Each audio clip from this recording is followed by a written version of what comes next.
Call the meeting to order, Griggs County Commission. Stand for the pledge. Pledge allegiance to the flag of the United States of America, and to the republic for which it stands, one nation, under God, indivisible, with liberty and justice for all.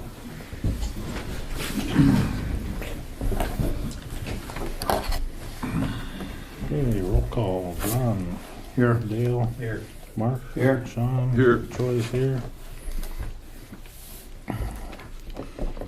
Are there any additions or corrections to the agenda as presented? Move to approve the agenda as presented. Moved by Dale to approve the agenda as presented. Is there a second to the motion? Second. Seconded by Sean. Is there any discussion? Any discussion? Any further discussion? Seeing none, we'll proceed to vote. All in favor, say aye. Aye. Opposed, same sign. Motion carries. Review the minutes from the August 10th meeting. Does anybody see any additions or corrections? Page 2, you have J. Lottery. Cut paste girl. Yeah. Okay, perfect. And then the next paragraph, Chairman Olson opened the floor for changes in agenda. There's a discussion on adding the water board. It doesn't really say whether it was added or not. Okay, because it wasn't, so I'll just make an amendment there.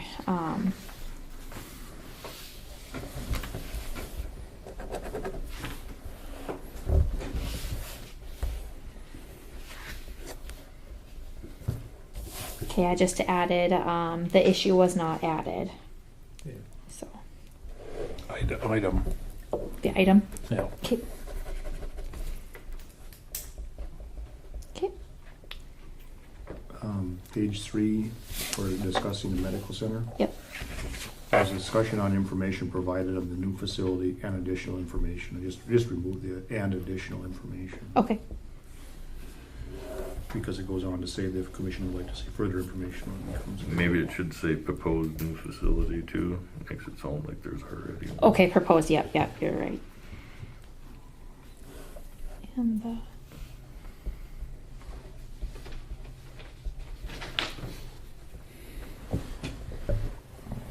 okay,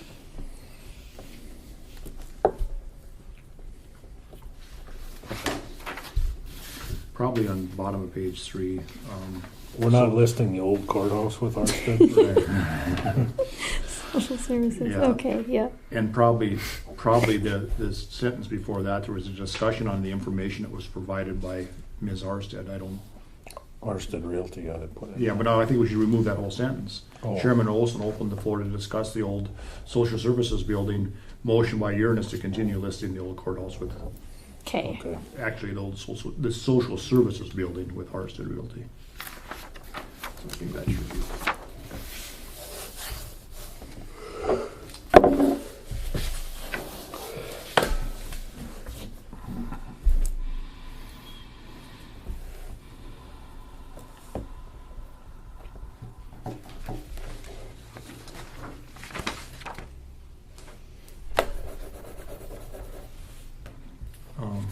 Page 4, I guess we're gonna follow that guideline. There was this further discussion on the proposed CMC new facility with the Cooperstown City Council.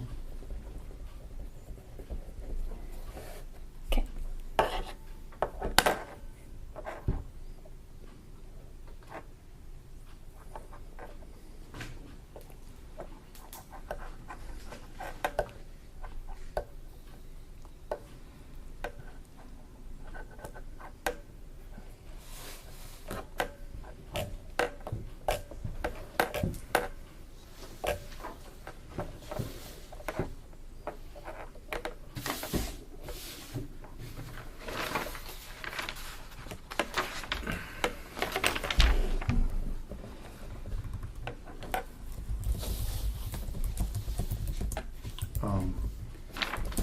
Chairman Olson opened the floor to discuss the proposed 2019 budget.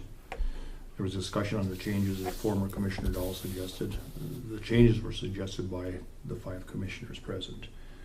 It was an information that was readily available from Dahl, but Commissioner Dahl didn't. Because I suggest it. read his stuff. That's why I wanted to make sure that it was clear. But you read that because we instructed you to look at these changes that it was information he provided, so he didn't make any suggestion. There was discussion on the changes put forward, but by the commission, but it wasn't Commissioner Dahl because he doesn't have a say in this. Okay. He couldn't send you a list of changes and you couldn't act on it. The reason they were acted on is because the commission as a whole looked at the suggestions and adopted most of them. Right. Yeah. Okay. So how do you want me to change or fix that? There was discussion There on was the discussion on the changes. changes put forward by the commission. Okay.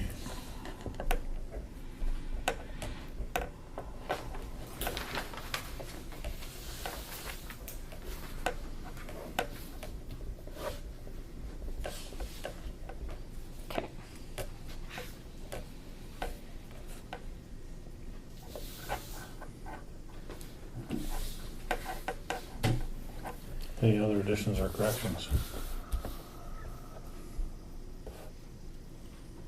Make a motion to approve the minutes and dispense with the readings. Been moved by Mark to dispense with the reading and approve the minutes as amended. Is there a second? Second. Seconded by Dale. Is there any discussion? Any discussion? Any further discussion? Seeing none, we'll proceed to vote. All in favor, say aye. Aye. Pose same sign. Motion carries. Move on to the bills.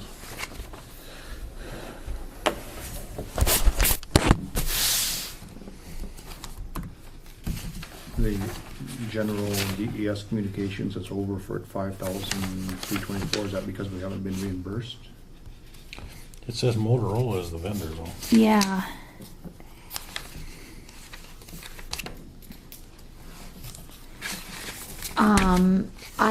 That's if that's after you paid this bill. It's not before. So that bill is for 4,000. So we're only over 1,000 something. But I got it from the DES gentleman, and What's it for? Some electronics, obviously, but What happened to the light on the flagpole? the light on the flagpole, it went out. The light, I just happened to be going by when Mike was working on it. He said the light that he ordered didn't fit, but he had one. He found one around his place that worked in there. But yeah, the light must have went out. They put an LED in. He put a new fixture in. I think he just put a bulb in. $130 labor for put a bulb in. A couple times. I think he's been working on it for quite a while, so, trying too. to. Figure out why it Because wasn't going. somebody Get put in three the- guys to turn the ladder while he was on it, or what? Somebody put in the wrong bulb and it like burnt up or something like that. Yeah. They're on profession. I put in 3 new bulbs last night. My garage didn't take me 6 minutes. It cost you 2 bush lights.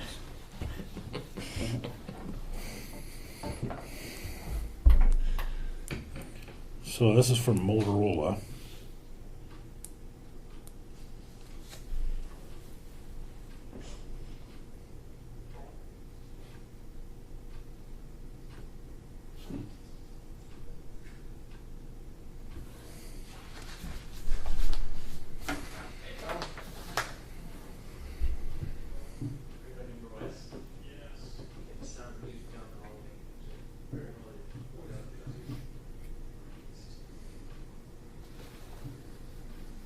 I don't know what a VML 750 is. I mean, who authorized it?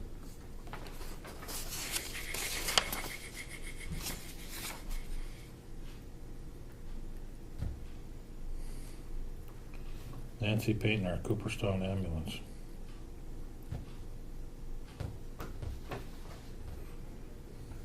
Doesn't sound like our bill. No. Is this one of them grant deals that we're gonna be reimbursed? I don't know. Do you want me to get some further information on it? Well, I mean, kinda. Okay, absolutely. Make a motion that we remove that from the bills to be paid as of today. Till we get more information on that. I'll second that. Is that a motion to approve the rest of the bills then? Not yet. Oh. Been moved to omit the DES expense and Motorola invoice from the bills. Is there any discussion? Is there any discussion? Is there any further discussion? Seeing none, I'll proceed to vote. John? Aye. Dale? Mark? Aye. Sean? Aye. Troy votes aye. Motion carries.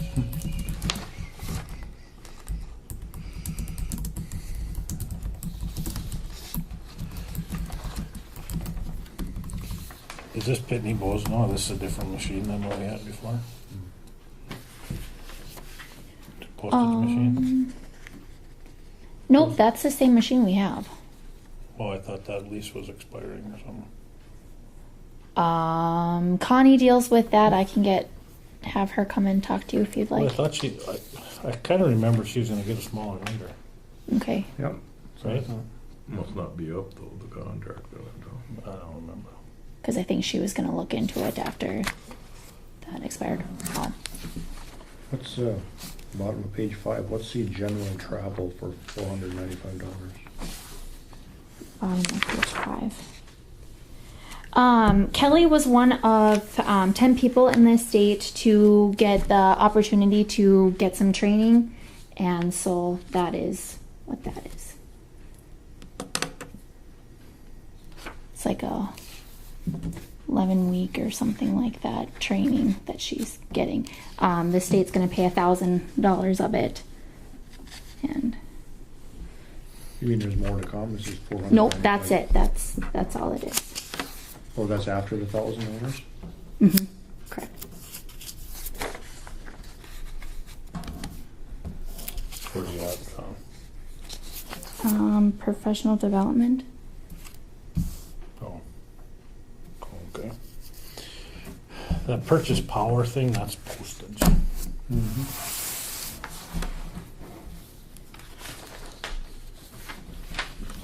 So this was never allowed for in the 2018 budget. This wasn't a line item in the budget. So by taking this money out of the general travel budget, it's going to take money away from other things in the travel budget we authorized. Should I have taken that out of general courthouse? Well, I mean, I think the correct way to do it is before money is spent off budget, you have to get approval to do so. That's, it isn't spend the money and then come and ask for forgiveness. So the reason there is a budget is so that there's a budget. Right. So I think we should disallow that expense. It's going to short the budget elsewhere. When the legitimate travel that we allowed for comes due, it's going to then short the budget. Correct? Well, it hasn't yet, but it was for a recorder or clerk record? That I'm not sure. I mean, it could come out of one of those budgets.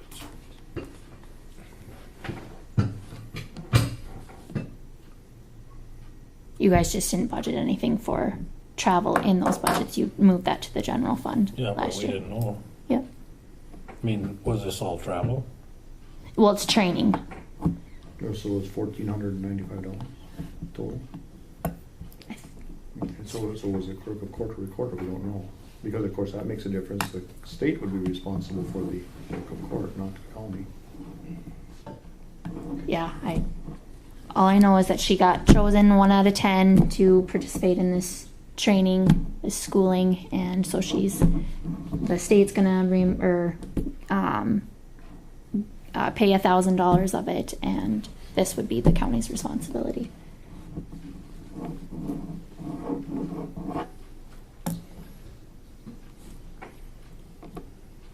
We need more information. The county doesn't have a responsibility until we say they do. She can't make that call. Okay. I get approved for 10 credit cards a day, doesn't mean I take up the offer. At this point, so free isn't free.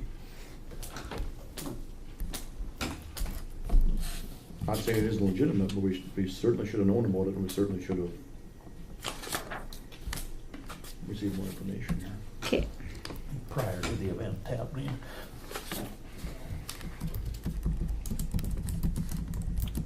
Anything else in the bills?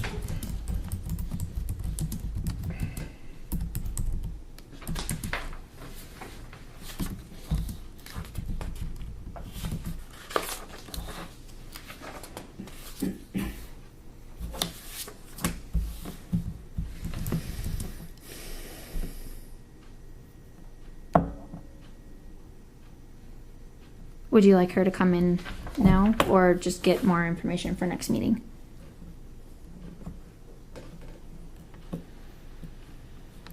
She can come to the next meeting. Okay. Motion to approve the bills minus the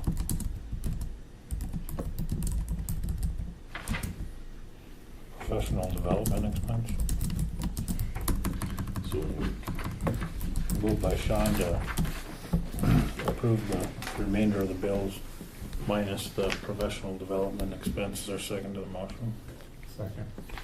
Seconded by Dale. Is there any discussion? Is there any discussion? Is there any further discussion? Seeing none, we'll proceed to vote. John? Aye. Dale? Aye. Mark? Aye. Sean? Aye. Troy votes aye. Carries. Wayne? Paul? I guess just an update on the box culvert northeast of Cooperstown here. Wayne and I went over there and looked at it, and actually I guess I kind of brought up those holes that are in the wing walls.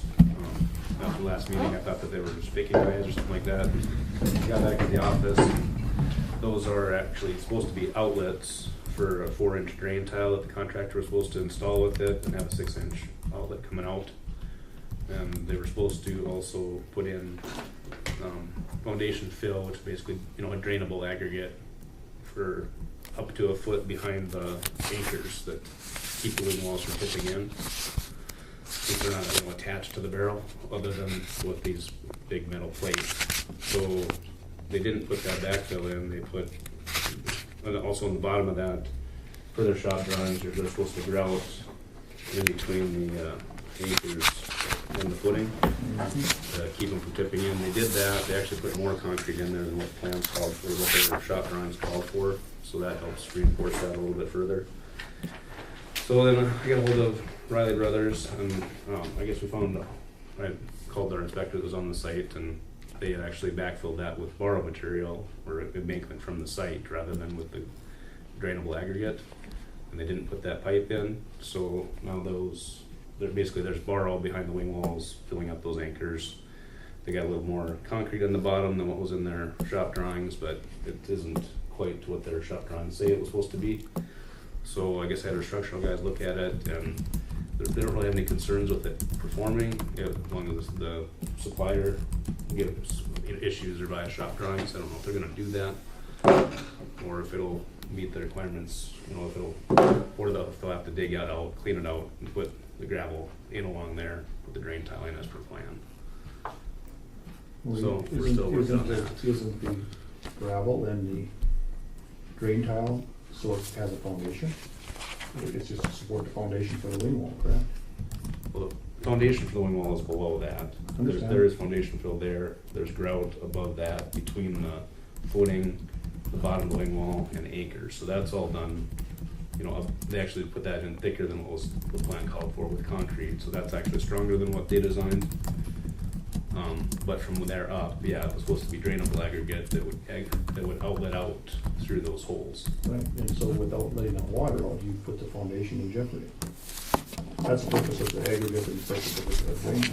Yeah, right. Potentially. So we should allow the people that made the mistake to decide whether or not the mistake was, Well, the people I mean, why did we sign the contract? More importantly, where was the supervision?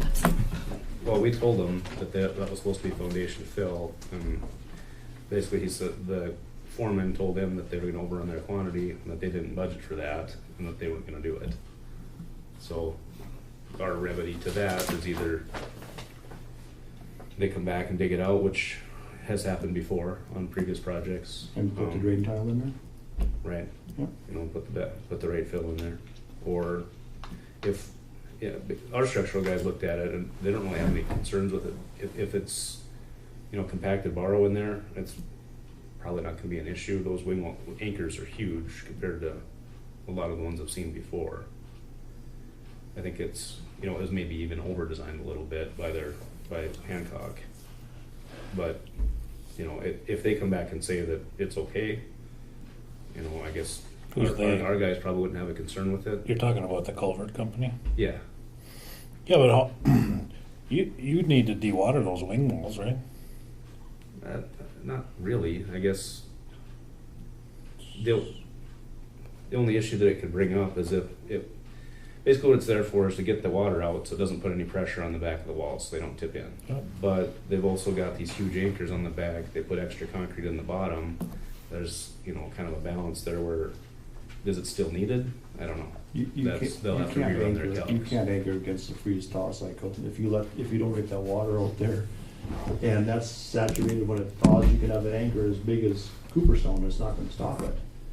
The reason is so that the aggregates or the material maintains consistency, and I'm sure they didn't put those drains and those in there for looks. Yeah. I mean, it's in there for a reason, correct? Yeah, I agree, and we approved the shop drawings, figuring that was a good idea. Whether it's really necessary, I don't know. That's gonna have to be their call. They stamp those drawings.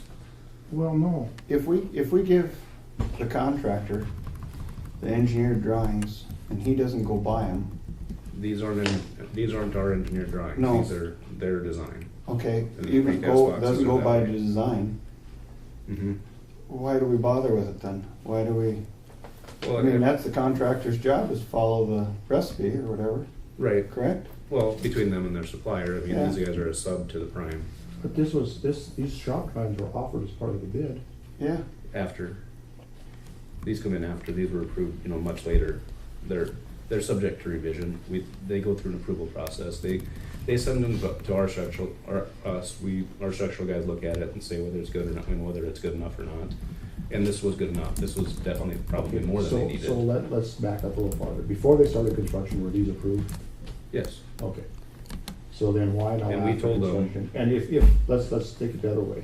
If the county commission waited to this late date and then said they wanted changes done, the contractor would say, no, that wasn't in the original contract, in the original bid, we're not doing the changes. Why should it work the same way if they are told that they're not doing something correctly and they proceed forward?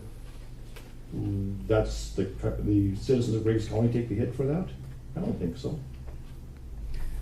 Like I said, they're responsible for their design of the box on a precast box culvert. We approve the shop drawings, we review them, but you know, once it's approved, if they have a revision that they want to make, that happens on, you know, culverts and manholes and stuff like that. They'll come up with a reason they need to change something. Like on the Highway 20 project in Devil's Lake a few weeks ago, they had a culvert or a manhole that was 8-foot diameter. Well, to get their pipes to come in at the right angles, they did math on it and realized they needed to be a foot bigger, so they sent a revised shop drawing. Was there a revision before this was done? Yeah, we reviewed these, sent comments back that they had to correct some things that weren't No, did they present a revision before they? before they installed it. No, Okay, then. because Then it's not- they then had it's- no opportunity to There's do no, that. there's no such thing as a revision after the fact. There's a revision before they did it, they could have asked, yes, we don't need this, we don't need a tube in there, and we don't need to fill. But not Yeah. after the fact, then you're just trying to fix a mistake they made. Yeah, and I talked to John Riley yesterday again, the owner of Riley Brothers, and he said that they didn't intentionally try and short the project. He said they just missed it. But those, you know, the pipes are supposed to be supplied by the contractor, it says, but everything else on these drawings, Hancock supplied. So that drain tile, you know, didn't show up with the box. They didn't think they needed to put it in. So is that Griggs County's problem? No, it is not. And it's not ours either, to be honest. I mean, it's their issue. If Hancock says that they need to dig it up and put the right stuff, the granular fill in there, then they need to do that. No. And that has happened on previous projects. Griggs County needs to say that they need to dig it up and put, and adhere to the process that they put forward. Isn't this our decision? Seems like it should be, it's our culvert. It's our checkbook. And Griggs County is as far removed from the responsibility of this as anybody. You're in between Griggs County and the contractor. So True, but I don't know that.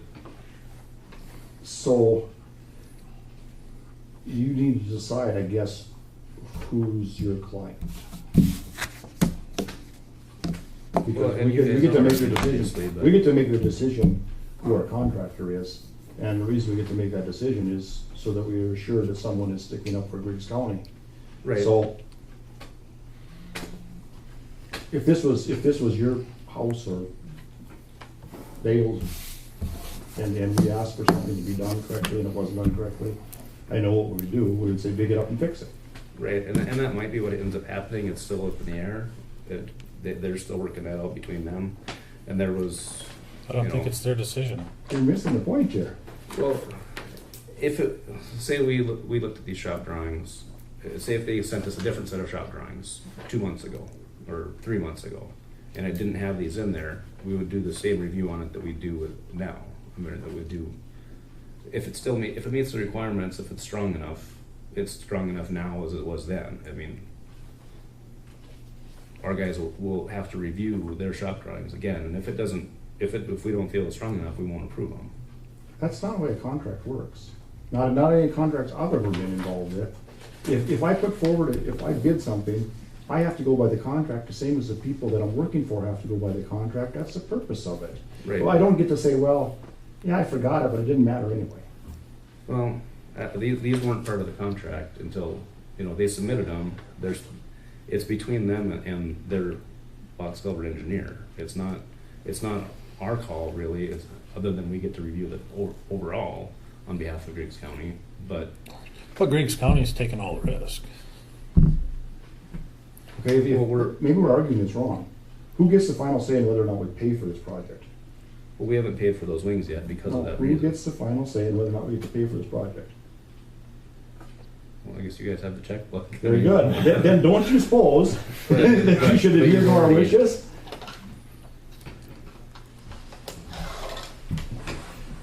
Well, I'm not sure how to go I about think you this, have to but convey to those people, Griggs County isn't satisfied with the yeah, way it is. definitely. Yeah, we can definitely You do know, that. and that you should put those drain pipes in there and. Yeah, I think Cool, that, then it's done as Fix the according to problem. what the shop drawings are and I'll convey those. I'll convey it'd those just be wishes. between those two guys who's gonna pay for the extra to come back. And if that isn't done, I think I would sit down and have a little think about this yourself, that if Griggs County isn't satisfied with the engineering Mhm. portion of this, that there's no long-term relationship here unless there's a long-term relationship. So I think you have to be on the side of the taxpayers of Griggs County. And I think because you told them, well, they'll give you the benefit of the doubt that you guys were supervising, and you said you told them it shouldn't be done, they went ahead. That'll clear you of any responsibility. Well, and But it's the in our responsibility records, lies with yeah. them. Fair enough, yeah. And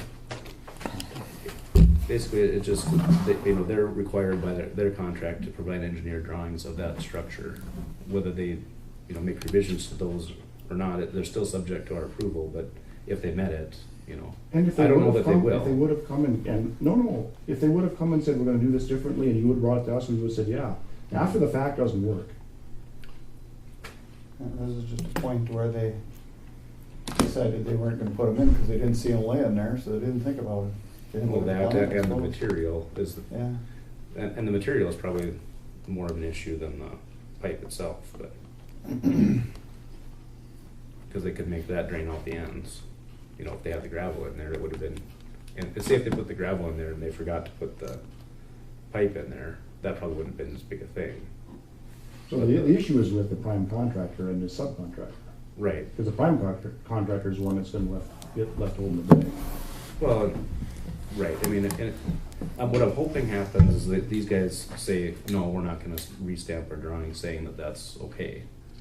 And if that doesn't happen, then I think we ought to, take a harder stance, I guess, knowing what your guys' feeling. I think we're saying it's not okay and do it and get it right. No matter what they do, we have to approve that change order.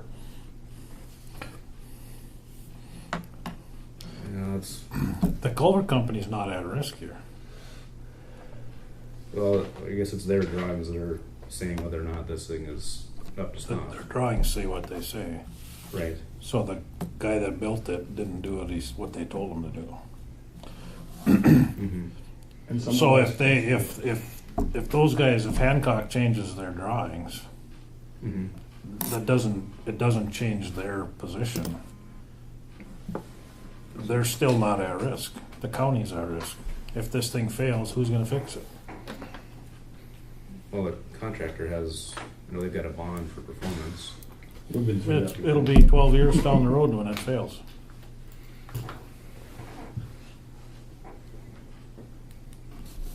I think this is a very simple discussion, and I think you're proving you're on the wrong team. And that's Well, a little aggravating. I'm not trying to be, but I've just fought with contractors enough to know that.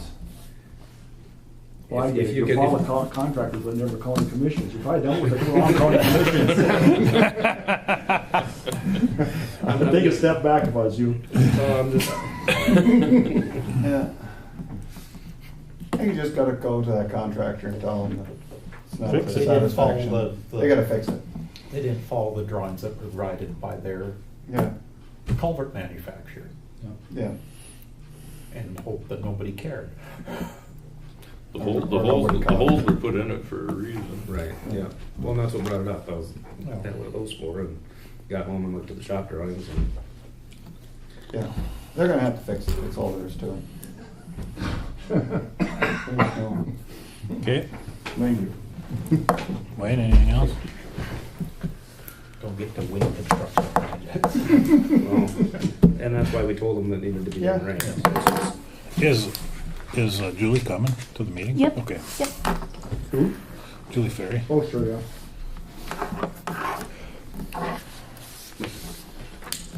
I wrote out a script. You have pretty good writing, do we? One act play. I didn't type it up, I tried it. If I tried to write this, you couldn't read it, that's for sure.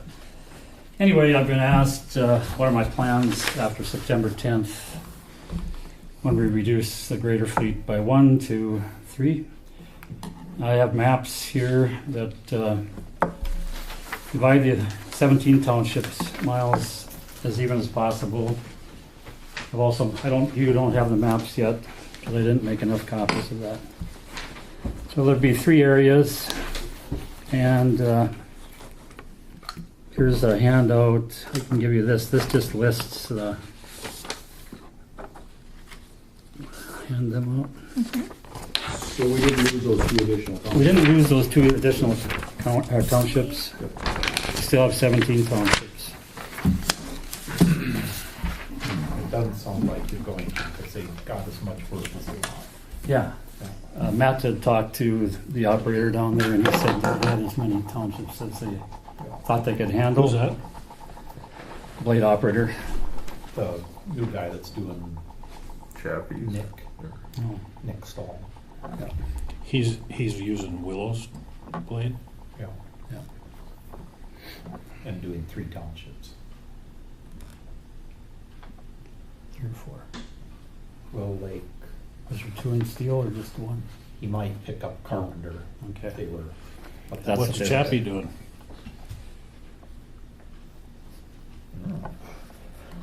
He got the boot from, So he doesn't have any townships. well, he's got some other Yeah. ones, but he lost the 2 he had in Griggs and 1 in steel for sure. Is he still doing those wind towers? That's a once-a-year trip, so. Oh, I see. Anyway, we just lost Rosendahl Township and Broadview and Greatfield before. 3 blades will be distributed, 1 in Cooperstown to be operated by Jacob Loudon, 1 in Brentford to be operated by Jeff Johnson, 1 in the Sutton area to be operated by Jim Anderson. And I know you're going to laugh at this, but I'd like to request permission to purchase a used motor grader or a used snowplow truck. The used grader can be used for working shoulders, laying gravel, be fitted with a snowplow and a wing to help with snow removal. If the grader is not an option, then I would request another used snowplow truck. We've had some discussion on the need for another snowplow truck when we were going through the process of talking about eliminating 1 grader. After a snow event, if it requires immediate plowing, we always go out with all our equipment, the graders and the trucks. Trucks depend upon, of course, the frozen gravel roads as to whether or not they will go out. If we can purchase a used truck plow, I would like to have a pre-approval amount of $32,000 and ask that a commissioner go with me to purchase a truck. There are several state fleet auctions coming up this fall. First one is September 12th in Bismarck. And then there's one October 10th in Fargo, October 20th, 4th in Bismarck, November 14th, Fargo, November 28th, Fargo. I have an auction bill with me today of the September 12th auction. There is 5 trucks on there, but it doesn't say if they have plow lifts on them and stuff. I sent an email to the gal that's in charge of that on Thursday, but she's out of the office till Tuesday. You'd think they'd have pictures on someplace. You would think they would. And then, I went to their site, the North Dakota DOT site, to see if they had more information, because on the bottom of that auction bill, it said if you want more information, click on this. So I did, but it didn't give any pictures or anything yet. Maybe there will be. When's the sale? The 12th of September. That's not very far. Isn't very far away.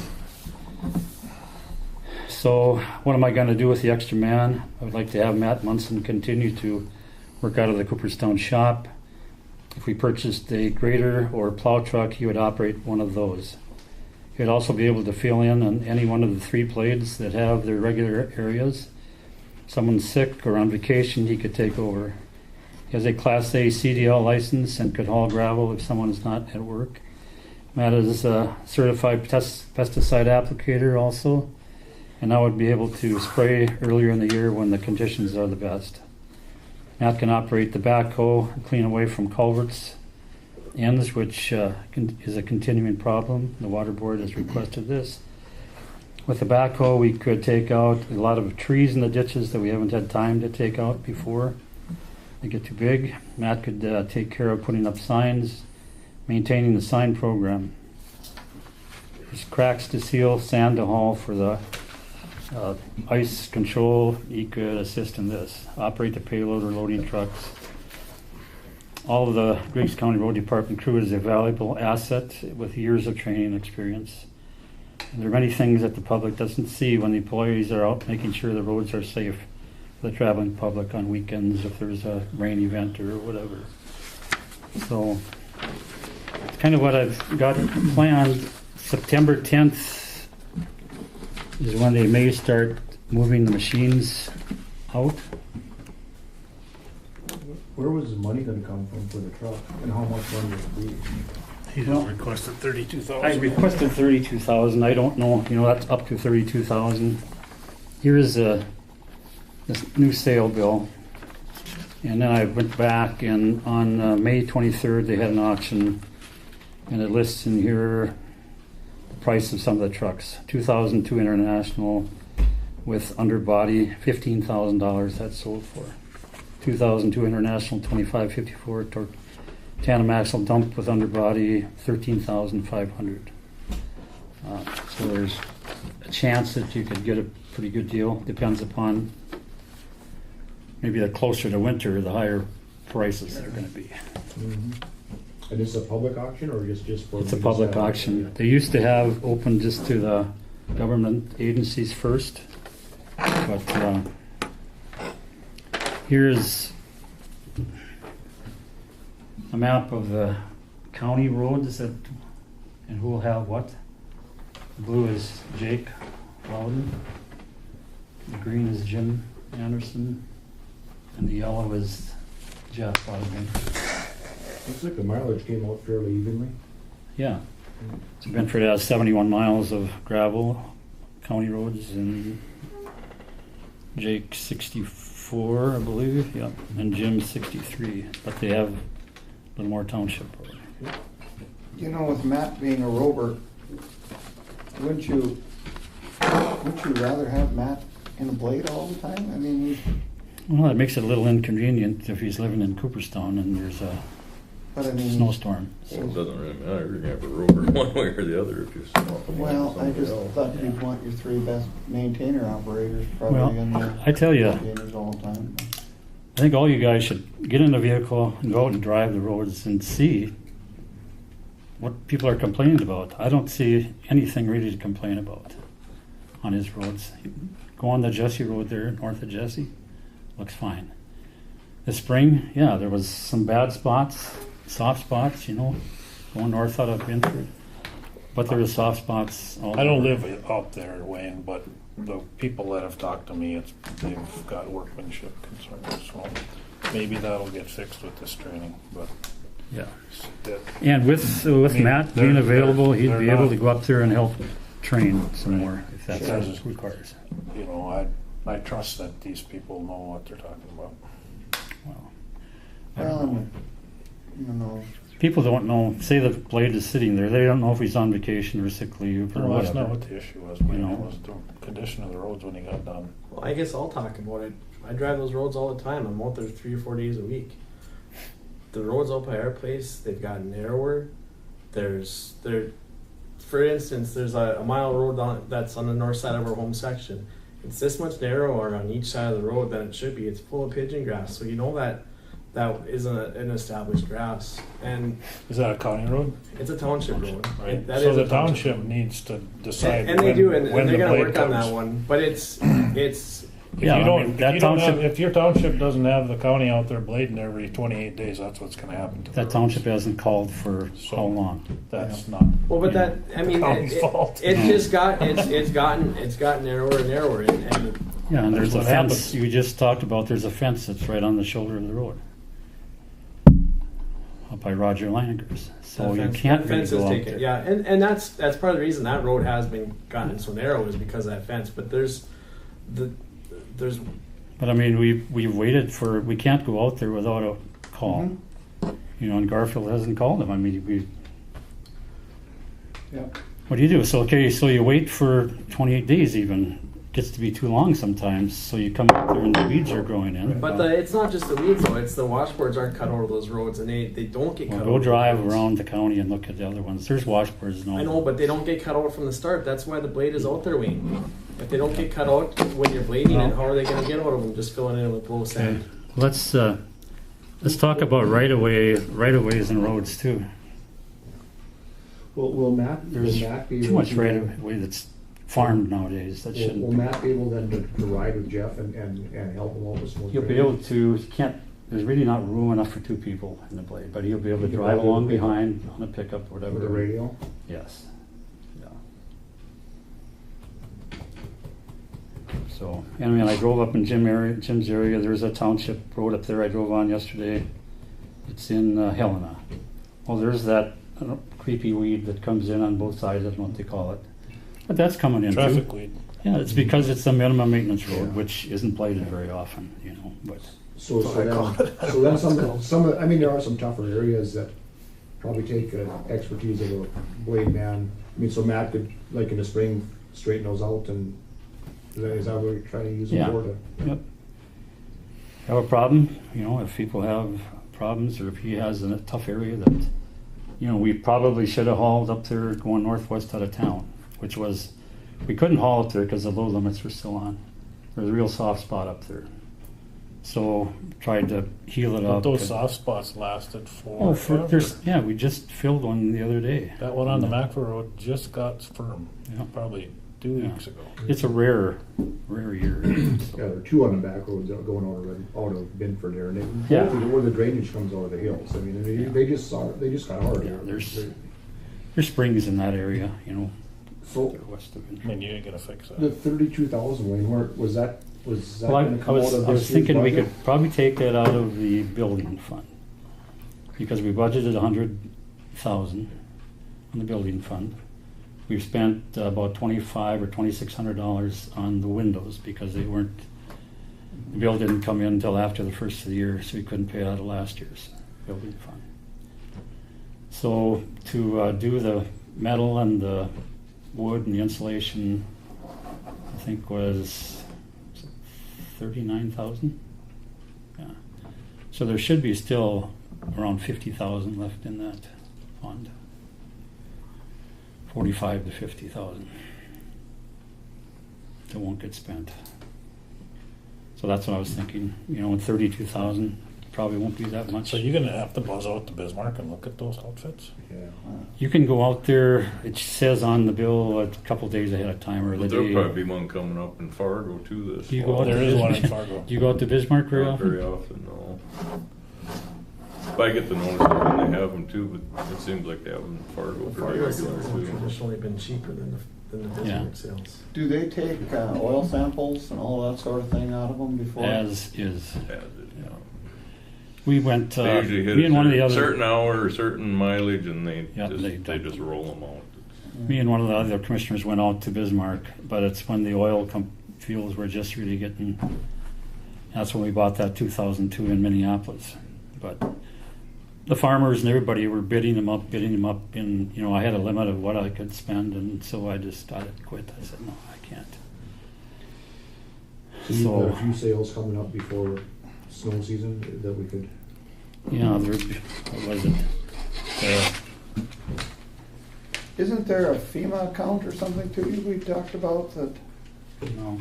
that Oh, where, I don't know. where they were gonna take out for the skid steer or whatever it was, in 36,000 or something like that? What's the kids do? For, yeah, that's what I mean. I don't know. But FEMA, there, that FEMA money got rolled into the road fund money, so Okay. it is within that budget somewhere. And there was a question on whether or not that could be done. And if you go back, we've never collected a fee, I think it was 3%. Yep. And over the years, and that was all that was justified. This, spending this $32,000 could further justify that account, I would imagine. yep, the 10th, October 10th in Fargo, And November 14th. October 24th in Bismarck, November 14th in Fargo, November 28th in Fargo. November 20th in Bismarck. Bismarck also. Bismarck. Is there any chance we can request an oil sample in this? I don't think so. It's just as. You can request one after you buy it. Yeah. Then it's too late. Yeah, then you get all the, Yeah. and maybe you can't hit it, you know, because they are pretty well at documenting Yeah. all their, Yeah. Maybe it's on, You might be maybe able it's to- on oil analysis, maybe. you might be able to go and look at it. I think they got all the maintenance history on every Yes. Sure. thing they. Yeah, when we bought that truck, I mean, we got a big packet of whatever they had done, you know, so. I guess so.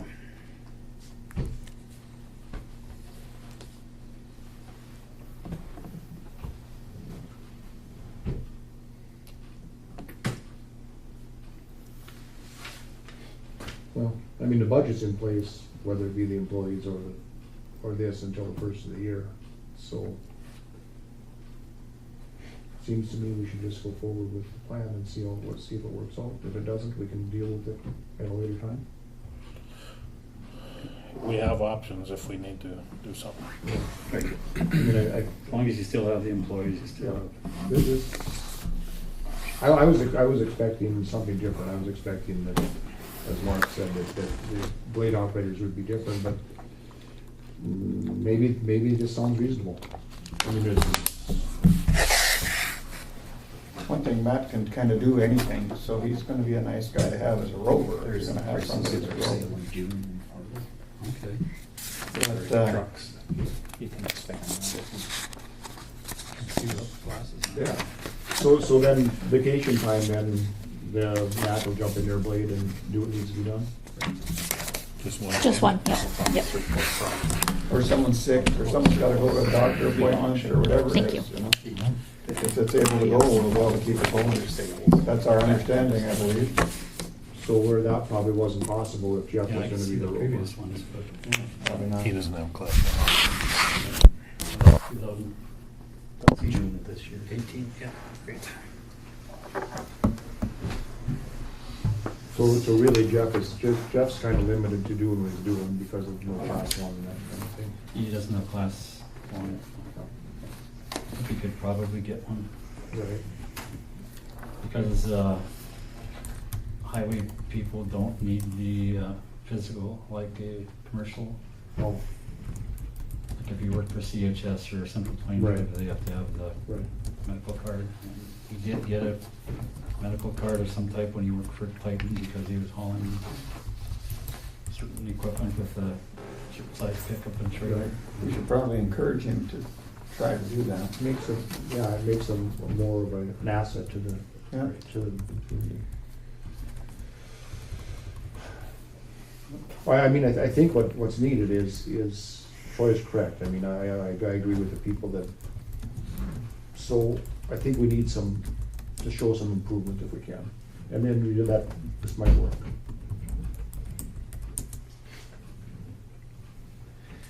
And, you know, I talked with Tom Gilbertson years ago, and it's just the way it's gonna be, but the gravel that we have now is not what we had 20 years ago.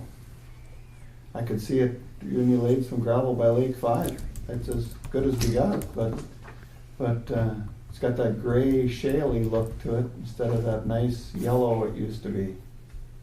Just is what it is.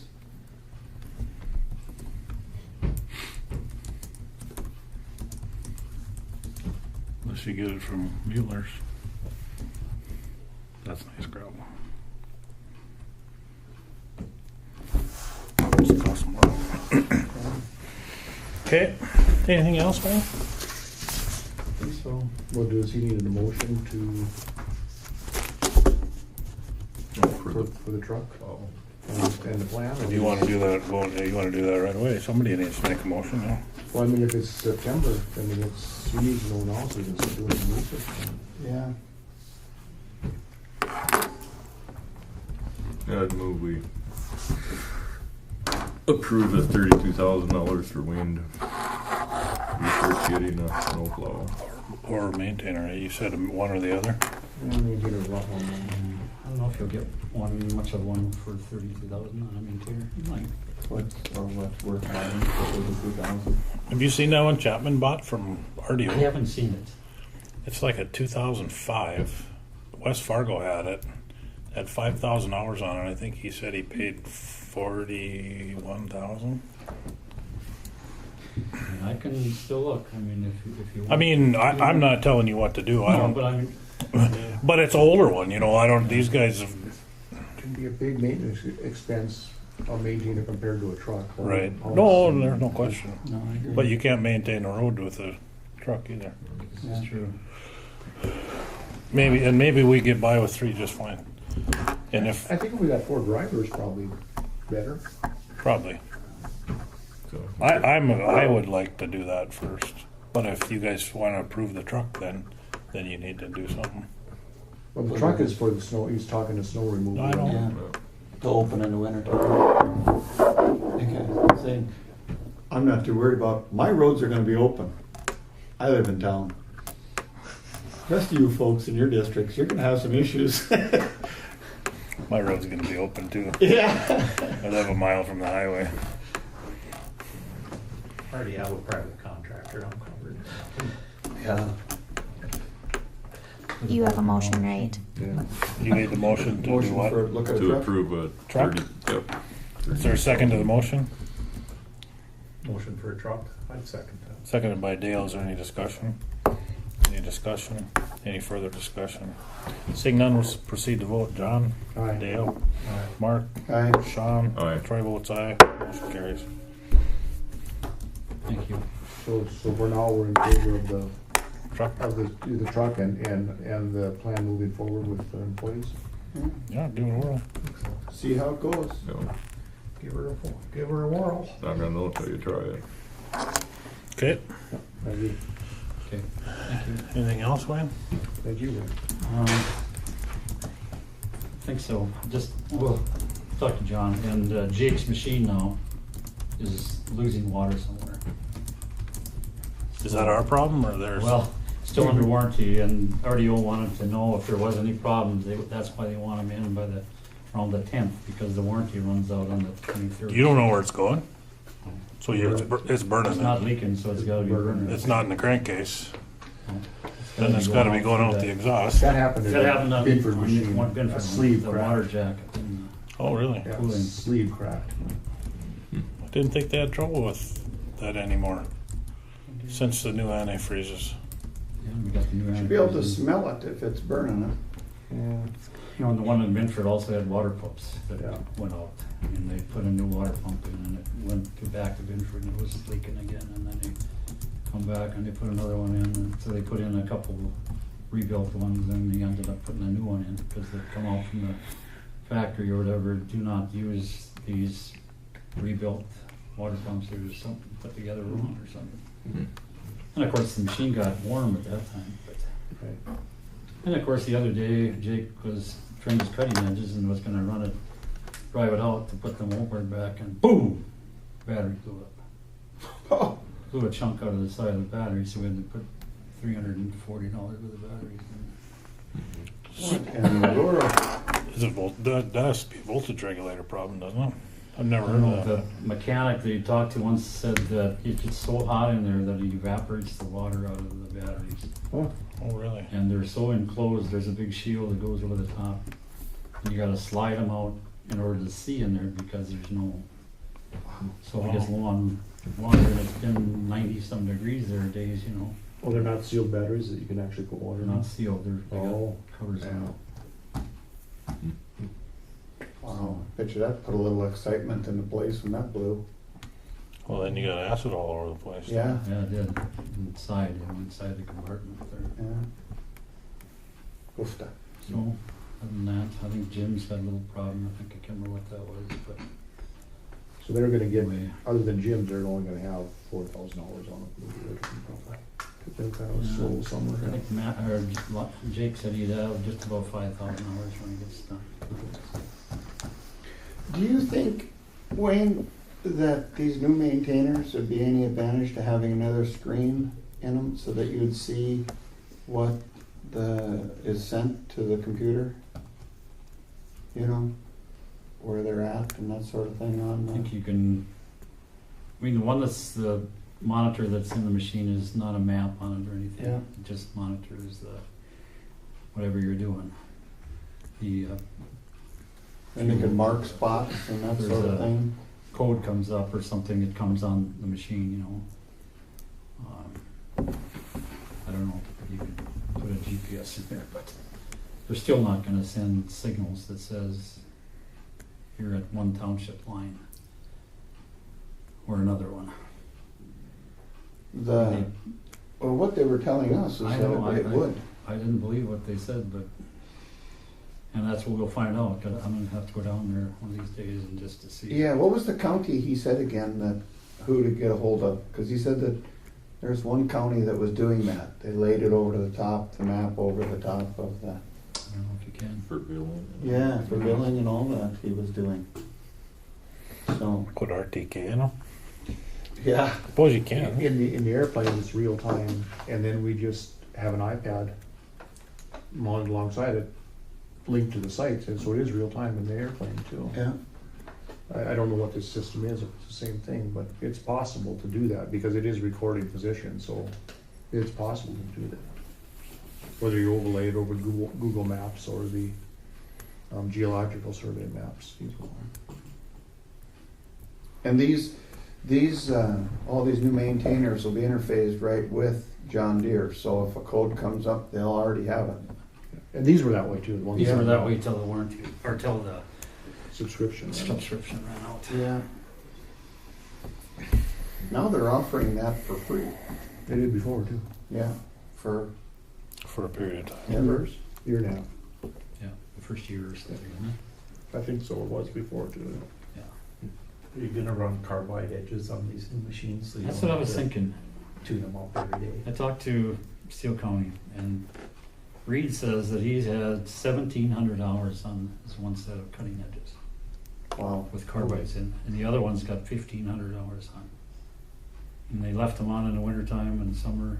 Really? It cost $1,500 for the first installation, but You'll 10 spend more than 10 that. cutting edges. You spend more than that in $1,500. bolts changing them if you don't have them. Labor every day, do it sharp. Yeah. Yeah, you know, every day they take and they trim them. Yeah. You know, at least they do in Cooper. And I wouldn't say that everywhere, but because you got the plasma cutter, so it works pretty good. So they true them up. But I'm going to talk to them and see if they can come with him on. It's going to ask. I'm not going to do it for nothing else. Yeah.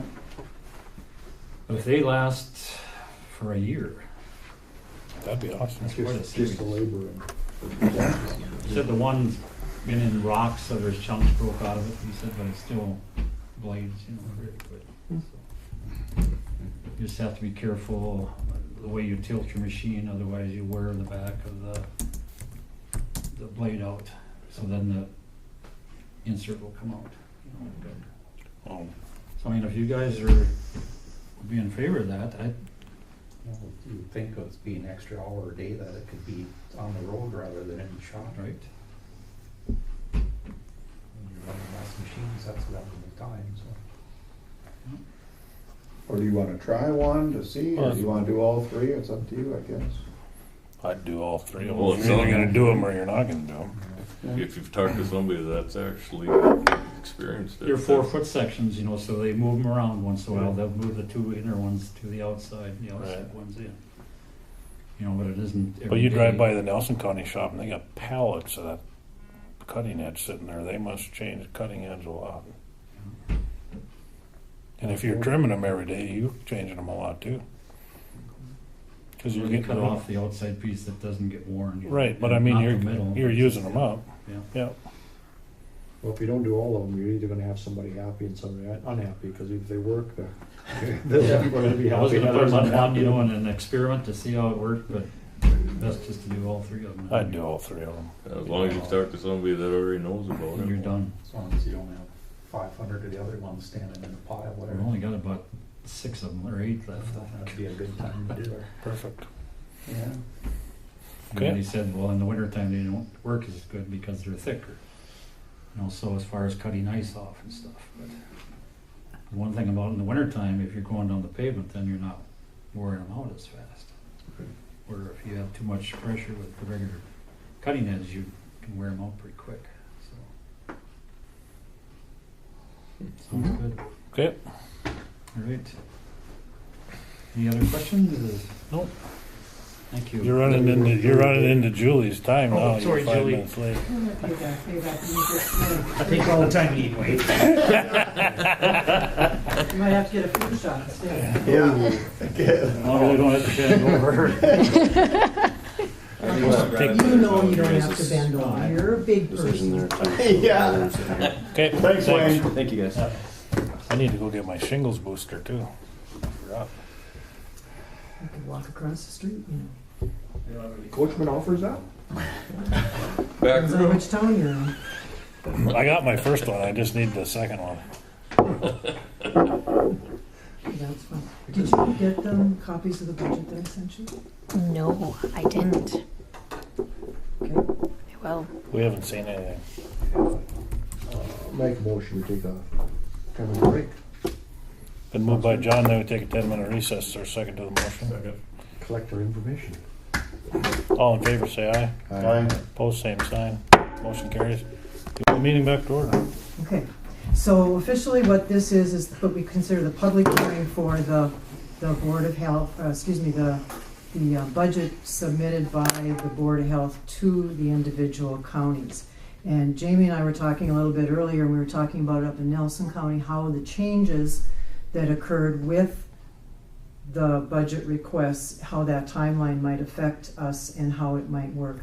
The public hearing is just that. In the Century Code for Public Health Districts, it talks about having a public hearing, then it talks about a joint board no sooner than 15 days afterwards, and then with the with the changes in requirements, we were trying to figure out a smoother process and making sure that it coincided with your needs and what we needed. So I think we've kind of got it ironed out a little bit better. I checked with one of my colleagues. Jamie had suggested we talk to some of the others to see how they had changed the process. One of them is in Hawaii doing emergency preparedness over there with all the storms. One of them with Central Valley does it a little bit differently than what I expected them to say. And so I wanted to check with my colleagues. There's only, I think, 5 of us that are district health units that cover more than one county. If it's a single county, that's not as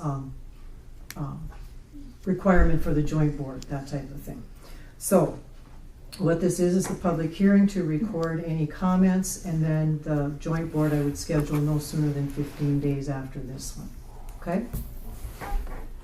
So if you wanted to take a quick look at it, and I can try and answer questions. I didn't come prepared to do a whole lot of details because I usually go through it more at the joint board. Talks about the different grants. If you remember, as I've said before, the grants run on the state calendar year from July 1st to June 30th, even though we do a calendar year budget. The only other one that's different is the substance abuse grant. That runs October 1st to September 30th. And so the piece that you were starting to ask about, Troy, was the mill levy monies. And so our request is no different than it has been the last few years.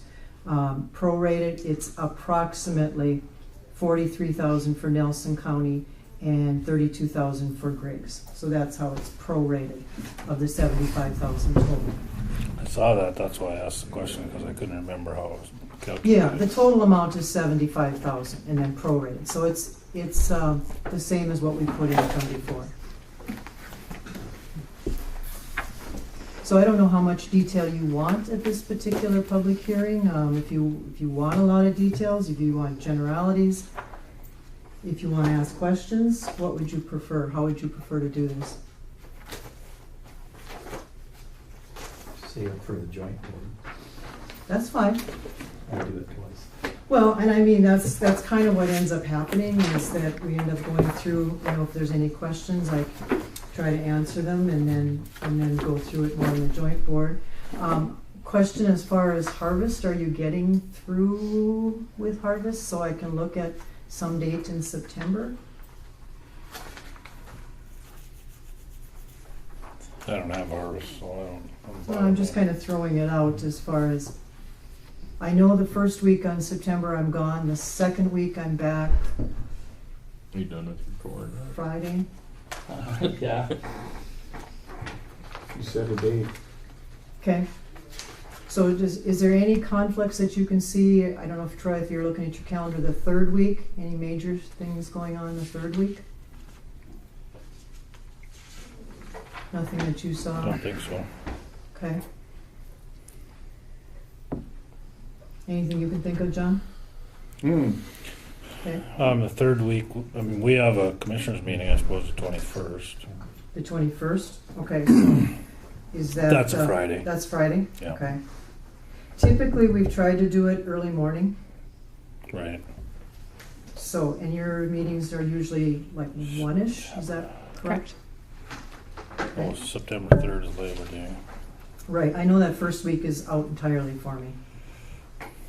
And I know I'm in Bismarck the first couple of days in September, so it would either be, and again, I haven't talked to Nelson County, but I'm just looking at either the, what's that date of that Friday, either Thursday or Friday, Third week? either the second week. Second week, the 14th. Friday the 14th. Do you like Friday morning meetings, or? It doesn't matter to me, I'll be across the street anyway. Okay. I think, unless you're having it in Mac or in Cooperstown this year. Well, it's nice to hold it in the office in Mattville, so if you've got questions, then I've got the documents right there, so.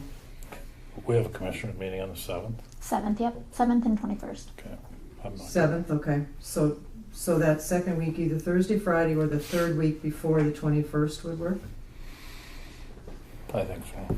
Okay.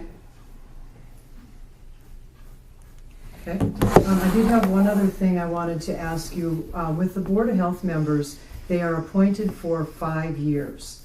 And some places, when I've done some calling, they either leave them as an appointee forever until they want off, or they reappoint them every 5 years. Becky Muncie's term was up in January, and I forgot to get down here to ask you if you would consider reappointing her to the Board of Health. She did some of that interim, short term.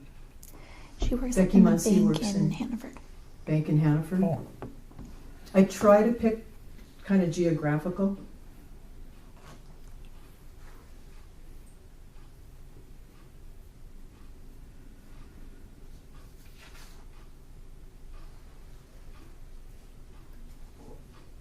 So I'm looking for a motion to reappoint Becky Muncie to the Board of Health. kind of figured that.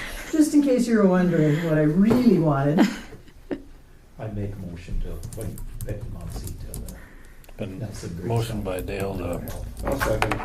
seconded by Mark to appoint Becky Muncie to the Board of Health for the Griggs Nelson District Health Unit for 5 more years. Is there any discussion? Is there any discussion? Is there any further discussion? Seeing none, we'll proceed to vote. All in favor, say aye. Aye. Opposed, same sign. Motion carried. Okay, thank you. Yep. So then you can officially close the public hearing for the budget then, Okay. unless there's something else. Any last minute questions? There were so many, you know. Not a lot of protesters, not a lot of questions. Works for me. All right. All right, thank you much. Thank you. Put the chair back. I suppose I go protocol. Maybe people aren't supposed to sit up there. No, that's That's just fine. fine. You know what? I decided I'm going to anyway because I don't like to have to sit behind the old back because then you can't see what I'm saying behind you. It's better that way. Well, you know I'm still going to move up there.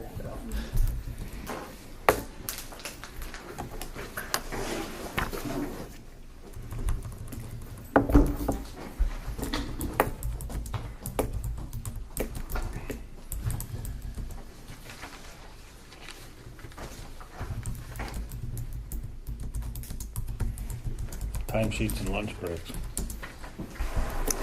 At the last meeting, you guys had asked that I speak with the other elected officials about keeping a timesheet and bringing it to you, or attaching it with our monthly office reports. Yep. We got together and we came up with that we would, we all kind of keep track of our time in like our planners or a calendar that way. And so we just ask that if you do receive a call from a citizen that is has a question if we were in the office or not, we ask that you forward those calls to our office so that we can discuss them with the citizens so that it's not coming here. Why? So you don't have to be involved in it. We just think that If that's, somebody has a problem with us not being here, they should come to us, not go through you guys. That's not part of your job. You oversee our budgets and you oversee our office time. True. And Well, that's- not your, well, we don't oversee your office time if we don't know what it is. Well, it's 8 to 4:30 with an hour off for lunch every day. That's set in the policy. I just feel like I have the obligation to answer to the citizens myself for, you know, the time that I'm in the office or the time that I'm not in the office. I have a calendar, because we have the 2 offices and because Chrissy's gone 1 day a week, so if I have to be gone for something, I put that on my calendar, so it's there if anybody has a question, but I just don't feel that that should be attached to my monthly report. Like with a doctor appointment, I mean, the general public would, you know, but same thing. If there's a question, they can certainly call and you can call the office and leave a message and. But they don't call the office, so if they talk Well, to Troy or I so what are we supposed to do? We're supposed to say, You're no, supposed to none of your tell them- business, call the office? No, you're supposed to say, well, we understand you're worried about it, call that person and talk to them. They'll explain why they were gone or why they were out of the office at that point when they tried to catch us. Okay, so I agree that you are elected officials and you have to answer the public, so we are elected officials, and you also, we are in charge of your salaries, and the salaries, according to the guidance I receive, can be based on amount of time spent. So in order then for us to determine what the salary should be, we should be entitled to know how much time was actually spent on duty.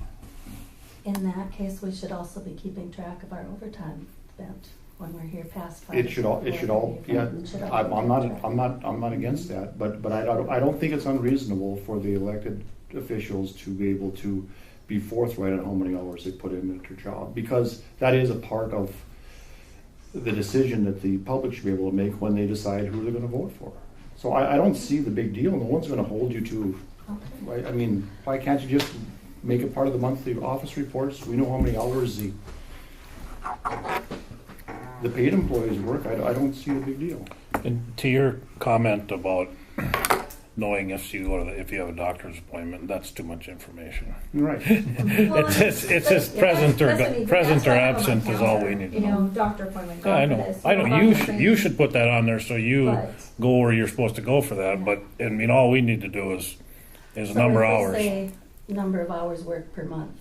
or per day or whatever. Yeah. That's fine. Or per day. Per day. I mean, I And you remember can when I document your was. overtime. I mean, you can document that, and that's Well, fine. yeah, we don't need it to because we don't get paid for overtime anyway, but I mean, Yeah. that's, But it's an indication of what your workload is, Connie, and if you needed more help, then we could use that. You could use that to present your case to us at that point. I mean, I don't think it would hurt you. It sure wouldn't hurt you. It would give us more information, but I don't think it would be detrimental at all. I guess I'd rather do it weekly rather than daily. Yeah. Just- That's fine. I mean, when I work salary, we had filled out a timesheet even though we didn't get paid by the hour. And every day we just put down the number of hours we were in the office. But if you want to do it weekly, I don't care. Just so we have something. And if you're working 45 hours a week instead of 37 and a half, we ought to know that, don't you think? Yeah. So I guess the only issue I had was just attaching it, because like I said, I was going off my calendar and I just had an issue of attaching that to my monthly report, so. I don't want that much information, 'cause we Kelly. could put it in, just like our deputies, their timesheets are kept in the auditor's office, we could do the same thing with that too, but. I figured there was a timesheet someplace that somebody used. I don't want your calendar, so I Yeah, know. that's all that's all I use. No, I understand that. We just want present or absent. I mean, that's really, and then we can look at and say, okay. You want it on the same sheet as our report or a separate sheet? Whatever works. It doesn't matter. I don't even care if they're all the same. No, I don't know, just so we can say, no, here's they're working 40 hours a week, or, it's just, you understand, if someone calls us, we can't just blow them off and say, well, you're not supposed to talk to us about it, that doesn't work either. No, but you can refer them to us too. In fact, we prefer, if somebody's talking about us out in the public, we'd like to know, and talk to them and tell them, explain. But more than likely, if they called us, it's because they didn't dare or didn't want to confront you, so Could be. It's easier, again, it's not gonna be used against anybody, this is just more to defend the position rather than the opposite. And I don't know how busy you are during the lunch break or, Well, that was your suggestion. Yeah, Have you guys ever staggered lunch hours? Yeah. We tried it, and it was miserable. The biggest problem that I have is, we have things where court comes up, where court starts at 1:00. We both need to be there. We tried doing that staggering. I don't remember how long we tried it. And the other problem is, I only have a 4/5 deputy, so that means one day a week, never the same day. That whole thing just wouldn't work. And I think most people are just used to the fact that it's. Just like And the the other post issue for office. me is that would leave 10 hours a week where I have one person in the office. Even though it's frustrated we get when the post office is closed during noon. Yeah. Well, you have till 12:15 to get there. Yeah, And I then you know. have to wait till what? And when we 1:15? tried it for those 3 or 4 weeks, I don't remember how long it was, but we kept track of how many people Sure. came in Yeah. and how many Sure. calls we had. It was minimal. It was like one a person week. came in that You know. entire time. Yeah. So it everybody's just kinda didn't seem trained. worth it. They just kind of know, and like I said, for me, it leaves, says 10 hours a week, that goes 2 hours a day, with the exception of, I guess, the one day where I'm alone, that the office would have one person in it, and it's just, with having 2 different offices with 2 different needs, it's just better to. And usually there is somebody in the courthouse over noon in one of the offices. I mean, it varies, so if there's an emergency, somebody can find us. Okay. Get a call. Yeah, but we did try that, because that was brought up Okay. before, and we tried it and just, you know. Wasn't And a then- big advantage. No, because, Mm-mm. you know, and then the one day a Oh, week that that has I'm to. there alone, then what time do I take my lunch? And then that, you know, it just, Yeah, I it's not figured, consistent. I figured so, you'd be the busiest guy person. yeah, it's just different. Well, Who couldn't needs have lunch? even pay their fines. Oh, at noon, you mean? I mean, that nobody used it is probably not surprising because they hadn't been given the option or didn't even know that it was open. So then, if I agree with the argument that we're losing 10 hours a week because of splitting the lunches, why don't we just take lunch at 11:30, close the office from 11:30 to 12:30, so it still gives the people, the public, the option to have the facility open for half an hour during their lunch break, during their hour lunch break. Well, for court purposes, it wouldn't work. Because we have court till noon, and then we have court again at 1. And how many days a week is that? Well, it's for sure once a month, but sometimes it can be several times. Okay, a so month, just depending on the each days, month. let me preference it, the days that you don't have court, couldn't we have the offices open so that at least the public has access to this facility that they pay for and our wages for half an hour at lunch breaks every day? And if something comes up and we have to be gone, we can just put a note, so Yeah. someone else can help out. I mean, yeah, it's not, I don't think that's That too wouldn't be. difficult, no. As long as it's something consistent. Yeah. Yeah. And if we're going to do that, I think there should be a notice in the paper. that Oh, that absolutely, would be or right, that 12, we have to- or 12:30 to 1:30, doesn't Yeah, matter, it just doesn't matter. leave an hour, half an hour there at noon for people that have the ability, don't have the ability to get here in the time. There's some people that go to work before it's open and they work after it's closed, and Yeah. there's no way to get here. Right. Yeah. Think about it a little bit, get back to us again the next meeting, see what you think. Okay. I think that's something where you workable.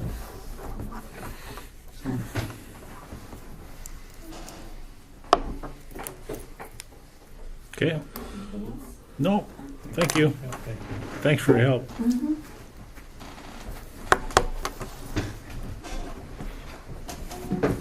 Kinda going fast. We're staying right on schedule, Megan. Holy cow. Hi. Hi. You're not on here. Megan invited me to hear her presentation. Oh, Thank you for coming, Dawn. Thank you. And Dawn is a District 23 representative, and this is my District Director. Okay, good to meet you. I think were you in Finley. the Finley Yep, we met in town Finley. meeting? Yes, Yeah, I thought yep. so. Mhm. December. Yeah. That's right. And John, I feel I haven't met you yet. I don't think. Have I met you, John? Nope. I think the last couple times I haven't caught you. So nice to see you.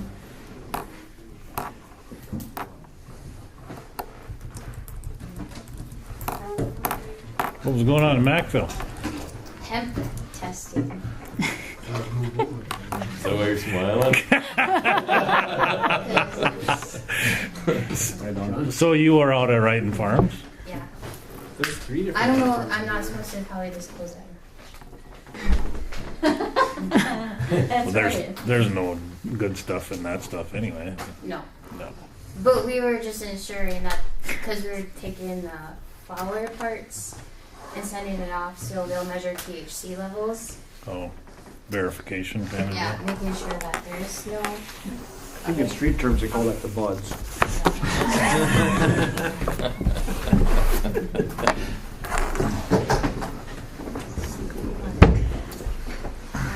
Down.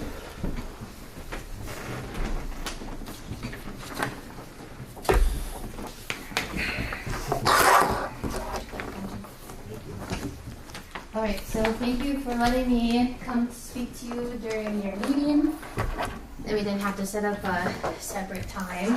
So, I just wanted to visit with you on what SBARE recommended for extension. SBARE, is the state Board of Agriculture, Research, and Education, and they oversee our budget and our finances, or our budget and our policy. This is in Bismarck?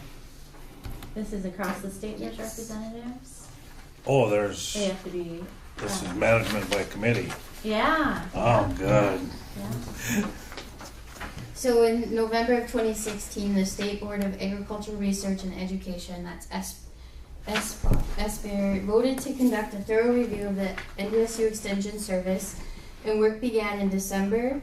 That was the first phase. During the 65th Legislative Assembly in 2017, the legislatures asked that the review be done in conjunction with the Governor's Office. That was the second phase. Full reports can be found on the SBARE website. So there it is, if you wanted to take a look at it.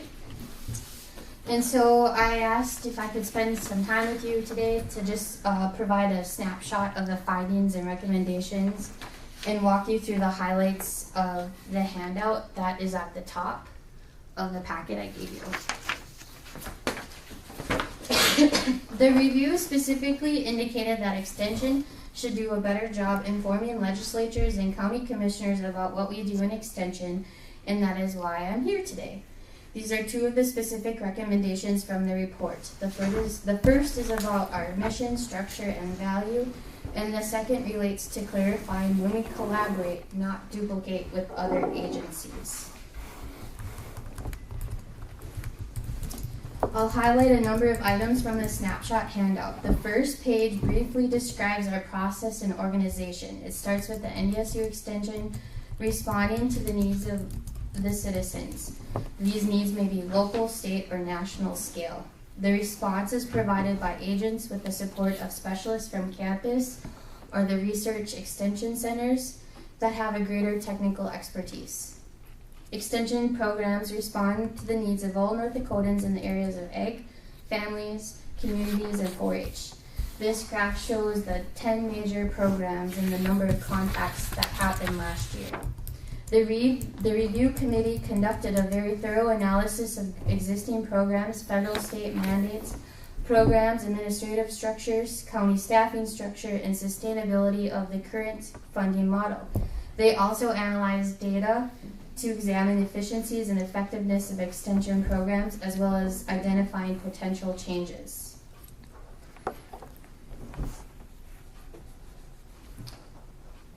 So the first review of NDSU Extension and the strengths and the strategic plans that are being worked on. The first one, so just before we get into that, we just want to start off with the historic mission of Extension, and that is to provide useful and practical information on subjects relating to agriculture, natural resources, food and nutrition, family education, rural development, energy, and 4-H youth development.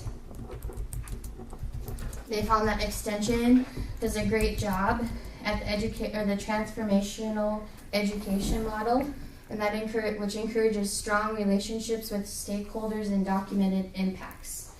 The educational model looks something like this, where on the bottom axis we have content, and on the left axis we have process. The low content cell is identified as information or service, and represents straightforward, non-problem solving items such as soil testing, insect identification, coordinating meetings, or conducting 4-H achievement days. In the next cell, the high process, low content cell, that is called facilitation, and represents an important function, especially in conscientious group settings. Extension staff frequently provide facilitation, which is highly valued in many projects. So you guys see me at the township officers meeting, that would be facilitation for my job. The high content, low process cell is identified as content transmission. This function could also be labeled as technology transfer and represents the dominant function of providing answers to people's problems. And then the last cell, the high impact programs, so is seen as the most powerful approach to transforming people as they struggle with solving problems. Engagement at this level is when Extension provides its strongest programs and impacts. So an example of this would be like beef cattle update. One of the topics we talked about was net wrap and how producers are not removing it from their bales, and cows just are dying out of the blue, and come to find out, posts, looking at their insides, they're full of plastic. So that's a good program, or a program where it's a high impact program. We're trying to change the way producers are feeding their cattle and making sure they try to minimize the amount of net wrap they're feeding to their livestock. Also during the review, Extension in North Dakota and other states were compared. In the end, the SBARE committee's review and testimony at hearings indicated a county-based system for NDSU was recommended. The third funding is that to continue with current allocation of resources to programs areas as mandated by federal, state, and local levels. Those three are agriculture and natural resources, the 4-H youth development, and family and community wellness. And another thing they indicated was to continue to collaborate with other willing agencies and organizations, identify roles for each, and document increased impacts. There are many important issues facing North Dakota citizens because no single organization or agency can solve these issues alone. Other agencies often come to Extension to help with the educational needs of these issues. This is why Extension often partners with other agencies to be more effective and efficient. Or in the case, the Department of Ag needed help testing hemp, so we helped them test some hemp. So we're collaborating and not duplicating. The question of whether or not Extension is duplicating other agencies came up in the review. After learning about our programs and how we collaborate with agencies, the committee concluded that duplication was not a problem, but rather collaboration to address complex issues was encouraged. For example, Extension is mandated to work with Human Service and the Department of Agriculture, and that's for good reason. Extension targets education to avoid the problem, and other agencies have a regulatory role. If there is an issue, then the enforcement of the policy becomes necessary, and the agency with the regulatory authority takes the lead. Together, we support North Dakota citizens, and this is called collaboration, not duplication. So looking forward into the future, their strategic plan was to simplify the name. They promoted this, so rather than being NDSU Extension Service, just drop it to NDSU Extension. And they also, the motto became extending knowledge, changing lives, and the mission to empower North Dakotans to improve their lives and communities through science-based education. And the second strategic plan for the future is to revise the financial partnership with the counties. So rather than the 50-50 model, they, working with the North Dakota County Commissioner Association, promoted the 40-60 model. And you guys are aware of that, and we budgeted for that change. But that was the second plan for the future on behalf of SBARE that they recommended. That slide just shows that it was endorsed by the North Dakota County Commissioner Association Board to support the 40-60 funding arrangement. The third strategic plan for future is to increase engagement, input with stakeholders, ensure that they are aware of opportunities for inputs. So Extension is very intentional about gathering local input and using that information to plan its programming. This is why counties vary in program emphasis, so what is critical in one county may not be critical in another. And in doing so, then they advocated that there's a state-level citizen advisory council, and they also recommended that each county have an advisory council. And so I formed an advisory council last April. We have another meeting coming up in September. So We're following that at both the state level and the county level now. And the last thing they also wanted to review and kind of just emphasize is extension has a private impact, a private value, and a public value. So the private value is the benefits the person receives from participating in a program, whereas the public value is the benefits the public even if they did not participate in the extension program. So example would be if a citizen attends a program that teaches them to grow soybeans in Ward County where it's relatively new to do and the producer is looking for guidance on how to adapt this crop to their land, then that individual citizen will find value in that extension program. That's a private value. If a local family attends the farm succession planning program and creates a plan that allows for their operation to continue to be successfully transferred to the next generation, then that family has a private value in that program. But what about the people who do not attend the program? Is there value to the general public? Do taxpayers as a whole benefit from these programs? That refers to the public value of an extension program. And any time you can increase profitability of a farm or ranch operation, you strengthen the local economy and community, which then becomes the public value of an extension program. The reviewers of SBARE understood that NDSU extension contributes to the success in North Dakota at many levels. In some cases, our programs can cite specific dollars saved or dollars generated due to our programs, and that impacts entire communities and the state as a whole. Lastly, I just want to share some of the successes that we've had in the county during my time as the extension agent. And the one thing I want to focus on is 4-H. We've had more kids join, and I'm not taking all the credit because the leaders of the clubs are wonderful, but they also need support. They can't do it alone. And then some of my focus of programming that I consider my my outstanding programs focused on the horticulture areas. And that was just an area that I geared towards because I had a lot of requests for programming in that area. So those are the 3 impact statements I've had in this position. So talking about composting, encouraging farmers markets, and then also talking about pollinators. So those were some of the successes I've had here in Griggs County. So short and sweet, do you guys have any questions or comments about the model, the 40-60 model, going into the future?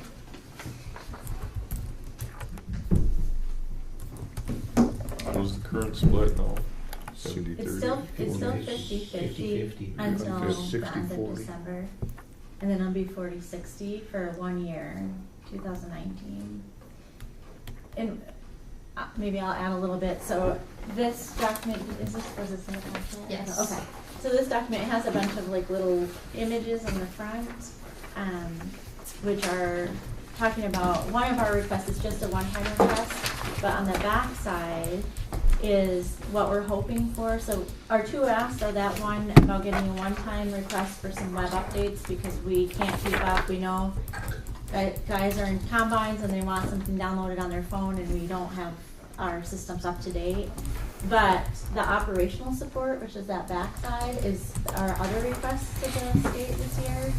We're hoping to get about $600,000. So we're not asking for $1 million. We're not asking for a ton of money compared to what they have, because we want to bring it back through the counties to change that instead of 40-60 to like a 35-65 model, which would bring you back to where you were. Because we know, I've heard every single one of my counties say the state is putting a lot of pressure on the counties and we don't want it, and why don't you just ask the legislature for more money so that we can go back. We can't go back to 50-50, but because that's something that we're having trouble maintaining with the fringe rates. So the request back to the legislature will be to see if we can correct that issue that we have right now. Because in 2020, you're going to want something different. You're probably not going to want to stick with the 40-60, right? Yeah, I don't know. Yeah. I disagree a little bit with the state is putting pressure on the county. I think the state is correctly dealing with a financial issue that has to be dealt with, and they're putting pressure on the NDSU, which in turn, NDSU is putting the pressure onto the county. So I don't think the state's the bad guy in this thing. I think they're requesting something that they've requested of almost all the agencies within the state, and we're doing the same. Yeah. Now, I know NDSU wants the county, would like the county to make up the state shortfall, but I don't think that's the issue here. I think if there's a shortfall, it needs to be dealt with the agency that has a shortfall, which is Right, well, and extension. when we get less money, so what's happening right now, and I did bring these if you want to circulate them, is when we don't have enough money, we can't hire all the positions, so, you know. Who is SBAR? Esper is that group that, Yeah, no, who is it? who's Are on they it? chosen by who? Or they're not elected officials? That's true, so they're nominated by community members to serve, they get interviewed by also community members as well as NDSU staff, and then they get basically elected. So Mike Belts was one, he was in Trowel County. Julie Zickman represents the Northeast. There's a couple people down, I forget the guy's name down, he's in your area. Do you happen to remember you'd have to look it up on the ESPR website. I was trying to, but the page wasn't available. Oh, okay. There's a couple of legislators that serve on that committee as well. I guess And our director. my question was, don't you think sometime in the future, the extension's gonna have to recognize that the world has gotten smaller and serve larger areas with these extension agents? Right, Which will change the funding right. requirements from the counties and the Right. state and I mean, it seems like there's some efficiencies that could be gained. Mm-hmm. that- We're trying. And that's probably not your fault that Thank you. doesn't happen. Yeah. There's local pressure Yes. and there's the 4-H thing but nevertheless, somebody is gonna have to make that decision someday because, you know, you can probably travel 30 miles to go to the achievement days. It doesn't have to happen in as many places as it does. I need to bring up points that I've heard more on the urban side, less on the rural side. And you can maybe attest to the fact that in Steele County, when the proposal was to treat counties differently and make the smallest No, I ones know. pay more, Yeah. it was a revolt because I was just going to sense around to see where the vacancies Well, are, but it couldn't be a big revolt in Steele County because they don't have 2,000 people it there. was 100 people at the meeting. Oh, okay. Which actually was pretty decent, I thought. It's not that we're immune to the fact that we can't keep this model going. It's not that we're immune. You know, we've certainly made cuts. There's wellness district director, there's wellness program team leader. So we cut on the top, we cut in the middle, we cut on the agent side. Now I shouldn't say we cut it, but you're sitting with 8 vacancies we can't fill. So Okay. Botano's been sitting for over a year. Cass County just had 2 resignations. They're gonna sit. They're 5 down agents, 5 down. They have 2 left. So urbans, rurals, the whole gamet's affected by this. It's not, and we're not filling. Like we took off, we permanently closed the position in Grand Forks. We permanently closed the position in Cass. So they're hurting too. They're not getting. We can't fill them all. But what we're left with is with Esper saying keep it all the same because they listened to the citizens and all of the communities, especially the most rural. And they have, you know, we have limited resources compared to urban communities, is how to fill the gap, you know? So we're listening, we're a partnership, we don't act alone, we act with your counties. Right. And so how do we, our hands are kind of tied in that we can't say, oh, you know, don't fill that or don't fill that because Esther said we have to keep you the same, so. Well, So we're trying. a novel approach would be to take it to the citizens themselves. If there's a need, then maybe the citizens who are using the service would be willing to pay for the service. And that's. And rather than mandating, whether it be the county commission or the state to fund the money for maybe some people that don't see a need for the service, maybe the people that use it should pay for it. Supply and demand, and that's how our world works. I agree. And Supply and demand, yeah. that's Right, so like for instance, 4-H, there's gonna be a mandatory fee now, so $20, it starts this year, and a $60 max. So we are moving that direction. We're looking for more grants. We're the parent resource program that we have, that we've taken out of county money because we don't wanna tax the counties. It's a state allocation. So we're trying to make adjustments like you're saying. See, the idea of a revolt, they're revolting because something was taken away that they didn't have to pay for. If they have to pay for it, there's probably not a revolt. I don't know. Well, it would be a good way to But find out. With the fact of taking away the potential of extension, when that community, it was very, very hard hit. And if you take it away, that would be probably the first time in the nation, because other states like Minnesota and South Dakota, they've regionalized, which has come out to hit them in their county side. You know, maybe on the state side, they've got the state people regionally, but if you're not in those communities, you're not getting the benefit. You know, I remember when this came up in December, there was a request sent to neighboring counties, would you share, you know, and that was a concern, because I don't think any of the communities said they would share, right, when he was asked in December. I mean, if of course everybody's gonna say no, it's the reality of it, if you're forced to. Their extension was around, has been in this form for a long time. Between Cooperstown and Binford, there used to be 2 other towns that were thriving in this 18 miles. They're no longer there anymore. Right. To Troy's point, we need to take in a bigger area in order to fulfill these services.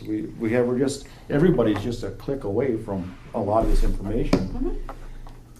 It seems to me that if there's a shortfall in funding, considering the problems the state's having and considering the funding shortage is all over in the counties, that reduction of staff and services would be in order. But that's my own opinion. Or adjustment of priorities. You know, again, you've got university systems that serve 18 to 22-year-olds. Extension serves your community people from infants all the way to elders. So is that a higher priority than some of the other programming? Depends on who you're asking. Huh? Depends on who you're asking. Right. Everybody has different priorities. Absolutely. So that's where we're asking the legislative session is to consider the priority. We got cut 1.4 million. Everybody got cut last session. I get that. Yep. You know, so we bring it up just as a conversation piece.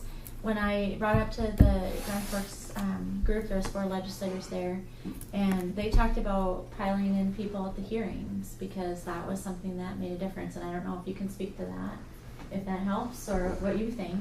Well, what happened in Steele County, there was, I think, 4 counties that were going to lose their agent because they were under a population, like under 2,000. Yeah. Well, They're going to lose their agent or the funding. I thought that just the funding formula was going to be different. Yeah, I can't remember exactly. It was what 60-40, Yep. so they wouldn't have been able to afford it necessarily. Yep. So, but one individual basically in Steele County rounded up a lot of people to come to the hearing or to the discussion. A good meeting. They all shared what they thought about it, but I guess to be honest with you, if that one person wouldn't have raised a ruckus and called a lot of people, I don't know how many would have called. I'm just being honest. Yeah, we've been in that situation. We've been there a couple different times. So, You know, we used to have our meetings in the courtroom every time. yeah. And I know going forward, the governor has again asked for funding reduction from all the agencies in the next biennium. And so the university system and the extension will once again be under the magnifying glass. And he's asked for a 10% reduction in their budget. So If you guys need help, give me a call. need help with what? Budget reduction. I'll drive out to Bismarck and help you. I know you're laughing, but I guess here's poor Megan again sitting here wondering about her job, and I don't think it's a laughing matter personally. Well, no, wait a minute. We're talking about the state. We're talking about the state, but first of all, everybody's job that works in government is that of working for the people. And the people get to decide what services they want, not the employees. So let's leave it up to our elected officials to Right. decide what money is supposed to come down to the agency. If the people don't like that, they'll get rid of us and Don. And if they like it, they'll keep them. That's the laughter was, at least from my point of view, was the absurdity of letting the bureaucracy run the whole show when the people are supposed to run it. Right, and I understand now, I just wanted to make sure, right? And That's I'm what you- sorry that entails people losing their jobs, but it's that way in the whole world. If there's not enough money to run the operation, people have to go. Right, It's the way it is. right. And I just, I'm just hoping, I guess I'm just hoping that, you know, that your group as well as people in your community will advocate on our behalf because of the value that extension brings. Because, you know, he's here and are you a legislator too? I'm sorry. No, I'm not. Okay, just checking. I mean, we're hoping that we're making a difference in your opinion and others that they find that what you're receiving from in Griggs County is benefiting your people and you want it, so. Right. Then the people are the ones you need to be reaching, not us.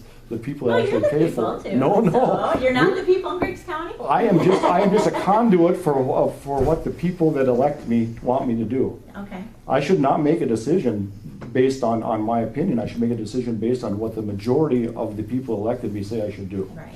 And so talking to me doesn't do a whole lot of good. Talk to the people that elected me, and then I might listen.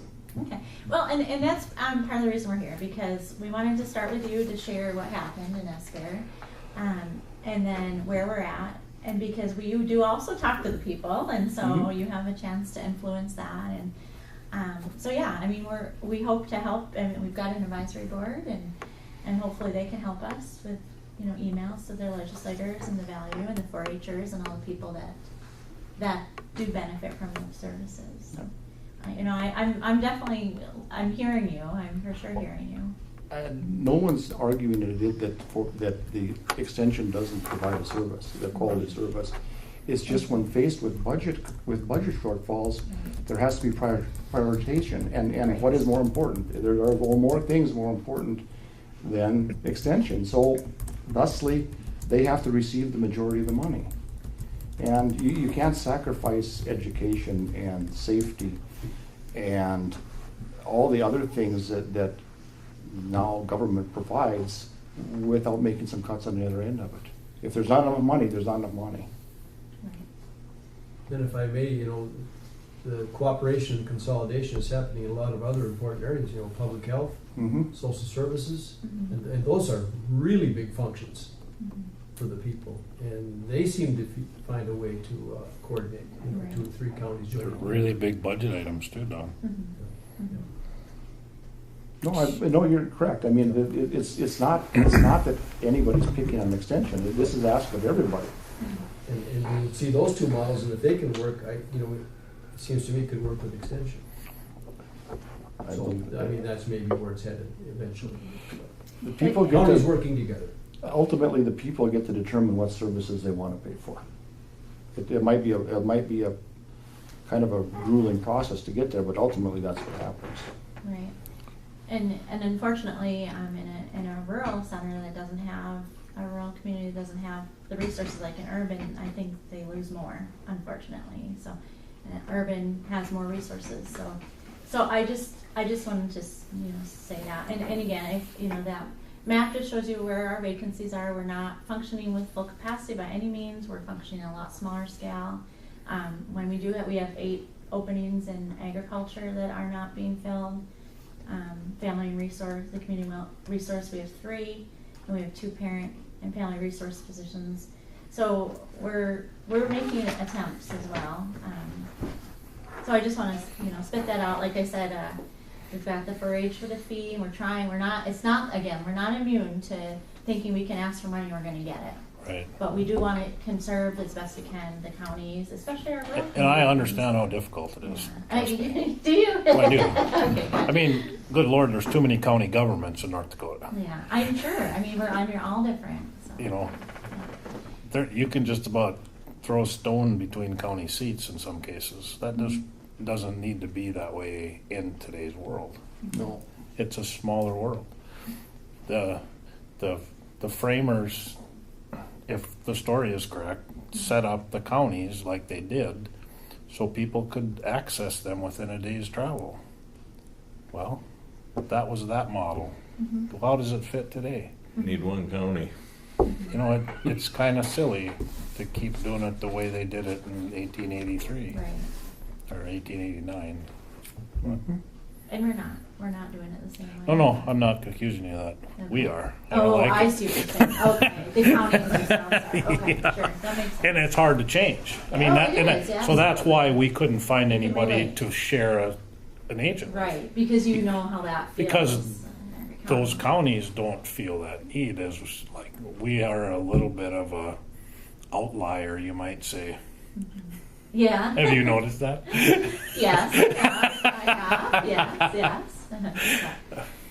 We're not trying to be mean. We're trying to be practical. And I get that, and I You am know. too. I am too. But I also, my goal is to conserve people Right. that are Oh, I doing know. great and doing good things for their communities. So yeah. I do want to say, and Megan doesn't know about this, but I did when the Grand Forks meeting. I had a really nice compliment. Only one legislator had come up after, and he complimented Megan. So he Good. said it was Wayne Trottier, and he said. One compliment he had was that she knows all the kids by name, which he said it was completely impressive, and he's never seen an agent ever do that before. So, yay, Megan. Mr. Chairman, may I ask a question? Certainly. Okay. The open spots, why is it so difficult to fill those positions? I mean, you've said some have been open a long time. We don't have the state funding. Oh, just because of the funding? The counties Okay. have the funding. We don't have the state Okay, funding. gotcha.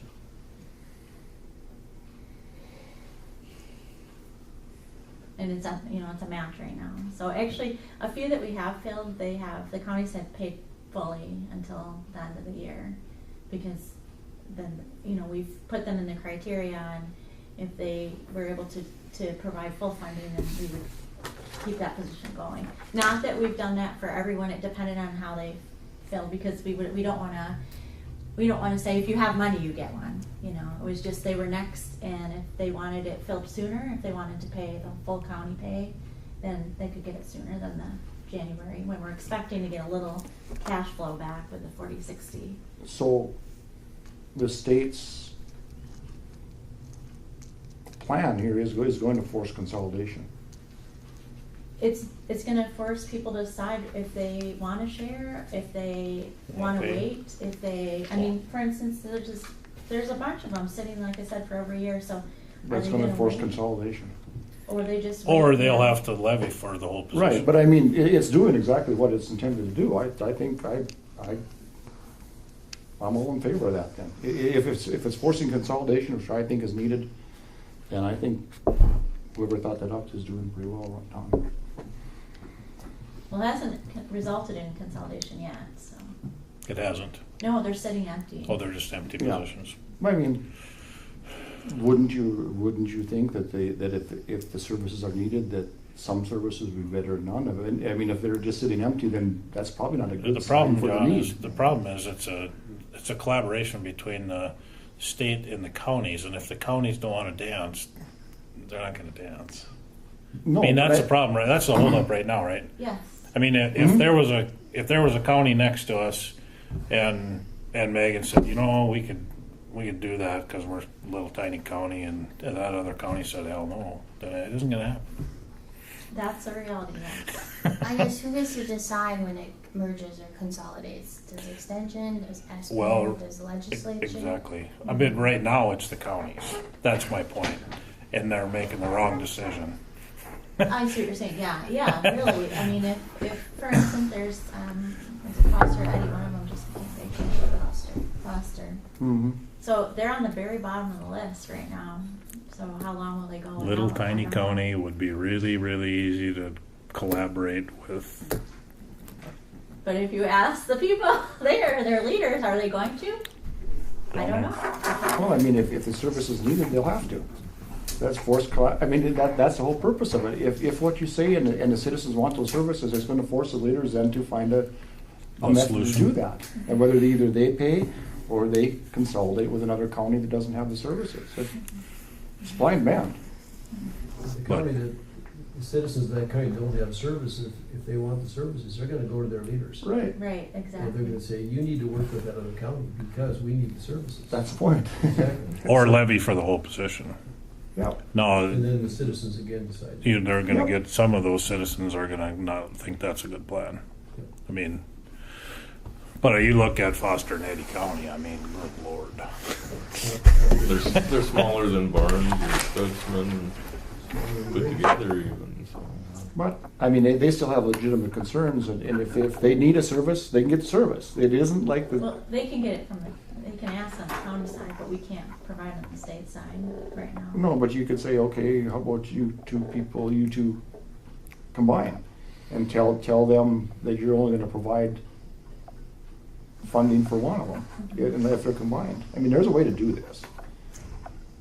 I know, And then there's a couple different ways to do it. right. This is the one way, Right. coming and asking for So- more money, and then so there's, the other way. the other way is. Keep all where they are, so you don't lose them and have to make the decision. So Yep. keep good agents where they are.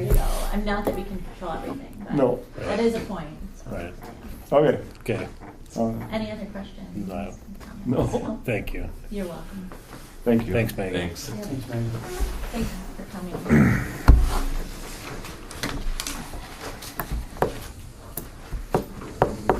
See you guys. Good, Don. thanks, Don. What, are you busy or what, Don? Very right now. Didn't get beat up too bad, so you just get out of here. This was important work to do. Yeah. Get out here with your head down. I don't know if that was explainable now, but. I know.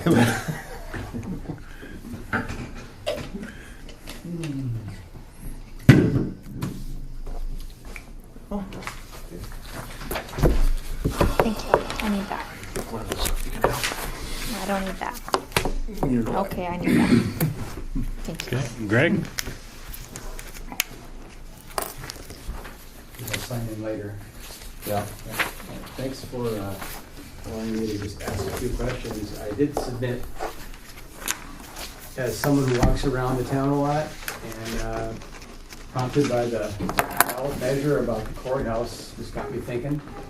And I just went and checked out with what the documentation might be for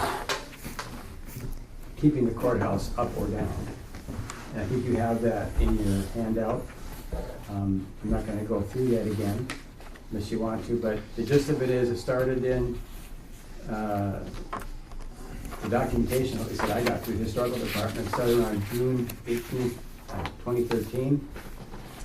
And a lot of dialogue back and forth with the agencies, but not much with the commissioners. So they were sort of in the driver's seat to either respond to the process to tear down the courthouse. And that led to a lot of discussion about, like, well, how do you do that? And Historical Society has, with their Section 106 and a few others. So after looking it over, it just appeared to me that to proceed with a whole effort to tear it down, there might be another way to use it if you have to maintain it. Is that a correct understanding, that you got to maintain the building, because to demolish it To a level. to 11? Okay. It can't be demolished through neglect. But it can't be demolished through neglect. Right. Yeah. But we don't have to heat it, we don't have to do updates, we don't have to make it ADA compliant, it's not open to the public. Right. Yeah. Okay. That's Covered under 550207. okay. Yeah. Yeah. Anyway, not knowing the details on that, I just had a question. If it did require maintenance under the agreement here. No, it doesn't. 550207 says that the only requirement is that, let me get the exact language here, that demolition by neglect is not authorized. So it does not need to be heated, power, water, cooling, insurance. It doesn't need to be open to the public. It doesn't need to be removed of any asbestos or lead materials. All it needs to have is follow is not the net demolition by neglect, and that's under That was in the, if you would have Yeah. continued searching Ron's site, that was 550207 this year. Okay. So we don't have a lot of responsibility other than we can't let the bricks fall off it. That's it. So I get your premise, that as long as we're gonna maintain it and is a functional courthouse, that we could Yeah. possibly have those services. That's the clarity that I think a lot of people have, but if you gotta maintain it, it's gonna be here, and the wings weren't part of the deal. I mean, they could have been taken down, They still can be. yeah, but the structure stays, so. Right.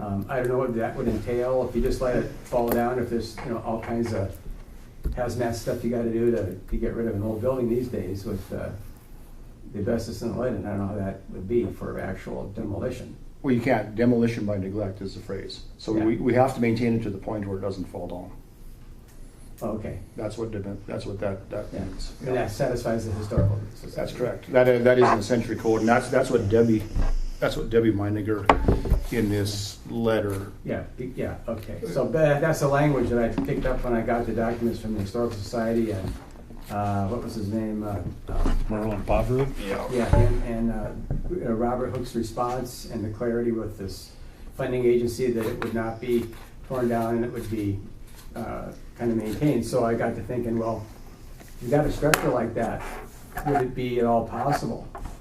You just say, if there's enough small business who's not gonna get a storefront, they're assessors, they're, what did I go through, your computer services, insurance, a lot of people who work out of their house, for example, and they don't pay a rent.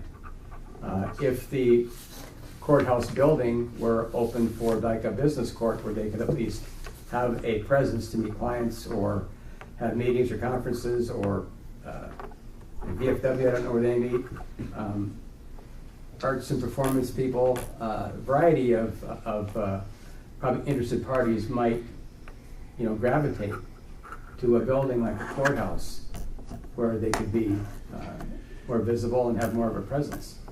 And that might stimulate more stuff. You might even get, if there was an interest in that, someone might want to buy it. You don't know.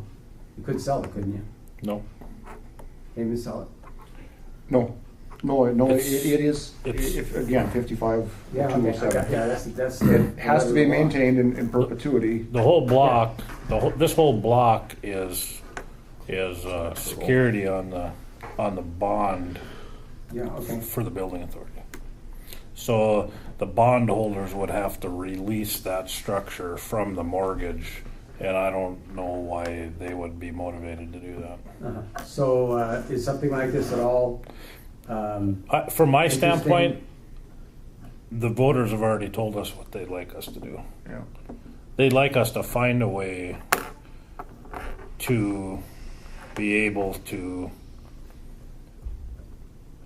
get rid of that courthouse, because in the long run, the hammer that they have right now over us is the $988,000. I see that. At some point in time, that building will exceed that cost. Mm-hmm. If in fact a renovation were done and it Well, that's the whole thing about not costing. stayed being heated, and I mean, if we took this stance that, and then the other thing that comes to my head is there's a business incubator building south of town that's brand new, that's unoccupied. Really? Okay, I didn't know that. Yep. I'm new, so I'm just so that curious huge, about that great where- big green building on the end Yeah, of the street yeah. down there, that was built with empowerment zone money Yeah. for to be a business incubator. I don't think there's anything in there. Build it and they will come. That's the idea. There's Incubates a lot of bad feelings. Yeah. So there's this building across the street from the Coachman's been for sale for Oh, yeah. long time. Our old social services building was a bank building at one time, Uh-huh. and we have that for sale. We got no takers. And now that's nothing. And we're not asking a lot of money for that building. So I don't think there's really a market for that type of space right now in Griggs County. And again, I still have to go back to the taxpayers, what they told us they would prefer, even though at this point in time, it was not a binding vote because we don't, by law, have the right to do it right now. Right, yeah. But they're asking us to try to find a way. And there is, I mean, there's a way. It's called a Section 106 review that we have to go through with the Yeah. National Historical Society. Yeah. And then we would present our case, and then they would determine on if they're going to let us tear it down, or to what point they're going to let us. They might say, okay, it has to be documented in video and photography, and certain artifacts have to be preserved. Or they could say, no, you're not touching it at all. Or they could say, yes, you can tear the whole thing down. But that's all subject to review, and it's all subject to the three different parties signing off. The State Historical Society being the card holder in this thing. If they would agree to it, then the National Historical doesn't have any say over them, and then the grant would then be allowed to sign off on it. But the State Historical Society holds the cards in this thing. Doesn't the county too? They, to a certain extent. Yeah, I know the state, they, you know, when you just a guy in the street reading this stuff in the papers and that looks at the oldest functioning courthouse in the state. Mm-hmm. I mean, stuff like that kind of gets people thinking, well, is there a way to keep it going? And will the state end up putting a ranger out here like they do in Sussman County? And I look at that. Have you ever been to Sussman County Courthouse? Mm-hmm. Yeah, how you have? Mm-hmm. Yeah, well, talk about a money pit. I mean, that thing is really, really tough to restore. So I was just thinking in the interim, I know the buildings are for sale, they're not getting a lot of action. I don't know if it's even desirable for people who are sole proprietors, you know, consultants and insurance people, engineers, and that kind of profession here that they exist. Might not want to bite on something that's not going to cost a lot. As you mentioned, maybe, you know, you see these counties there are too many counties you're talking about, consolidating and stuff. Where do they consolidate to? The larger cities? I don't know. Then you got a big vacuum. No. As part of the state. Well, I mean, I don't know that. It's not going to happen at all for the foreseeable future. No, But to me, if you were going to make regional, if you were going to consolidate counties and make it regionalized, you would take 4 or 5 rural counties that have like issues. If you take a bunch of rural counties and merge them in with an urban county, you know, you don't have the same issues, you know, and maybe it would be fine, but I think the rural ones would be more apt to find the most amount of common ground between them. So here's what the state says on it in a summation. They say a related issue is that the building cannot fall into the category of demolition by neglect. This would be related to both the North Dakota Century Code 550207 and the grant approval. This does not mean, however, that it has to be restored. Okay. Only that the county cannot let it fall apart either. Well, that was just an idea. Yeah. Thank you for your time, because I just thought, well, maybe there's a way to get some interest in activity so it doesn't just end up being like a ghost house and nothing there. So I guess that's where it's at. Sure. There's not really the funds to keep it heated or available for some of the people who I know. Where's the VFW meet? People, groups like that, arts councils. Masonic Lodge. Masonic Lodge? Oh, yeah. Yeah, okay. There's a sign on the north side of the Masonic they got a place Lodge. to go. Okay. Yeah. Because I wasn't really sure how the opening of something like this would actually take off or not, but. Well, I mean, a lot, you know. Talk about a historic building, you should get a tour of that building. That was sometime. historic, yeah. Which one's that now? The Masonic Lodge. Masonic Lodge? Yeah. That's awesome. Oh, yeah. Yeah, let's say the one in Jamestown, and this private person bought it. Yeah. Oh, Like a yeah, house they out built a there. new one, didn't they? Oh, pardon? Jamestown, they built a new one. Oh, they did, huh? Yep. So the old one, they got sold, and somebody's gonna buy that. I'm pretty sure they built a new one. Yeah, a couple of friends of mine from high school are clowns down there. The Masonic Temple and the courthouse do have a little history together. They're both kind of. So. There or here? Here. Here? Yeah, it's too bad. You see a lot of these good structures just hanging around, getting empty, but Yeah. spent a lot of time in California, so I know what it's like. It gets old, it's gone. So you don't see any of that, but Yeah. nice old building, and That one should have been restored instead of this building being here, but that's water under the bridge. it is, and it's just since it's there and it's connected. I know. I don't know what kind of possibilities exist, if any. But thanks for your time. I don't Yep, think many. thank you, Greg. Thank you. Thank you for. Appreciate it. Okay. I should sign this, right? Sure. David, what do you got? Well, I just wanted to keep Commissioner informed for Central Plains. I got information from Crown Appraisal and used that to come up with the value for just solely just the 2 steel bins. Sent a letter out to Central Plains to notify them of that, and if they had any questions or concerns, to come visit Sam and I per century code. And then I think this would be the last step of century code to, it says, the Board of Commission shall meet at the next regular meeting if there's complaints, grievances. Sent an email off to Central Plains too, just in case they didn't see the letter. And Ben said he'd visited with you a bit about it. So I haven't heard anything from Central Plains, so I don't think there needs to be a motion or anything, but I just wanted to keep you guys informed of what goes on there. That's about it. If you guys have any questions or anything, but No, I'm good. Okay. So you addressed the bins and the bunker with those? just the bins that there had been a value that the township assessor had placed on the bunker. Okay. So that wasn't omitted in the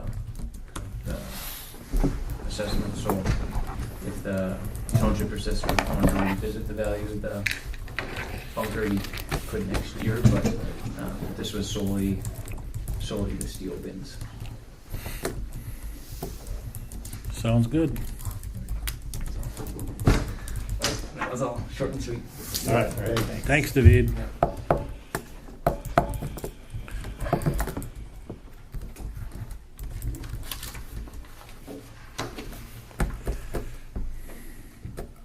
Old courthouse, new courthouse? Did you have time to check into how we're gonna go through? I've been trying to find firms that would be interested in, I'm not really finding too many people that are terribly interested in. No, as far as how did we get permission to tear it down? Yeah, and I haven't done anything. Okay. Tried to find someone that's interested, and I haven't done anything. Just go at it myself, I guess. Maybe we'll blade your road and you get them permission. Get the information. Done before then.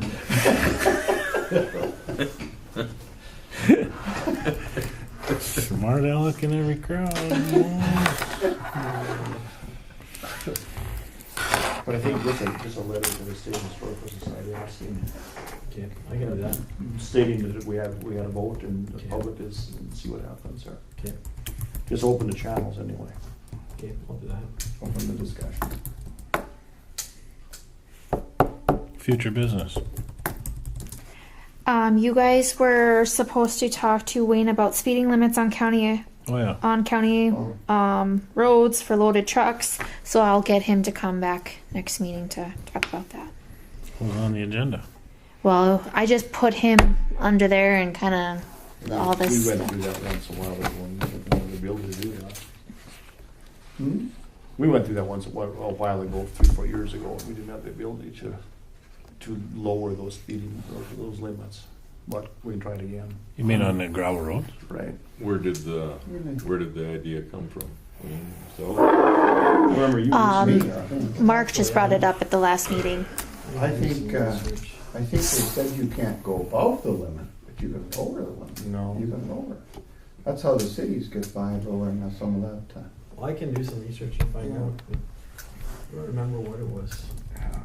You know, like they did in Hanford, they lowered the speed limit down there. Not really. They hung a sign up, but they can't enforce it. That's right. You can post it, but there's no enforcement for it. Well, because there's no municipal court down there. No, because well, yeah, in the city limits of Hanford, right? But outside this, then the state law takes precedent. We can't change it? Really? I don't believe so. I'll do some research on that for next meeting. Yeah, you do that. That's I interesting. don't believe so. Cause some of these. So I could have drove 65 across County Road 26 this You morning? can drive as fast as you want, as long as you don't get caught. Yeah. County Road is 'Cause some 55. of our roads, I think, are already posted at 35. Truck 35 and whatever Yeah. is 50. I mean, maybe for safety reasons you can. Cause Maybe even that's the- the way around You it. know, you go to Finley on that. Wasn't big the road. airport road Well, posted Sutton that Road way? is 55. 35. And 35 for trucks? I'll or do 45? Just during load limits, I Oh. think. I don't think it says that. Hmm. I think it says 35 for loaded trucks. So, Cause they wanted to do that before, remember? They researched it and said we couldn't change I the. don't remember doing that, but I'll take a look at it. See what you come up with. find out. Yeah. Okay. Anything else?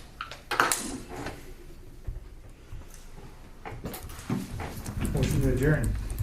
Second. Moved by Dale and seconded by Mark to adjourn. Everyone in favor, say aye. Aye. Opposed, same sign. Motion carries. Meeting adjourned at 3:30 PM. Next Boy, meeting is gonna be sure on nice to have water to- September 7th at 1 o'clock. I'm not gonna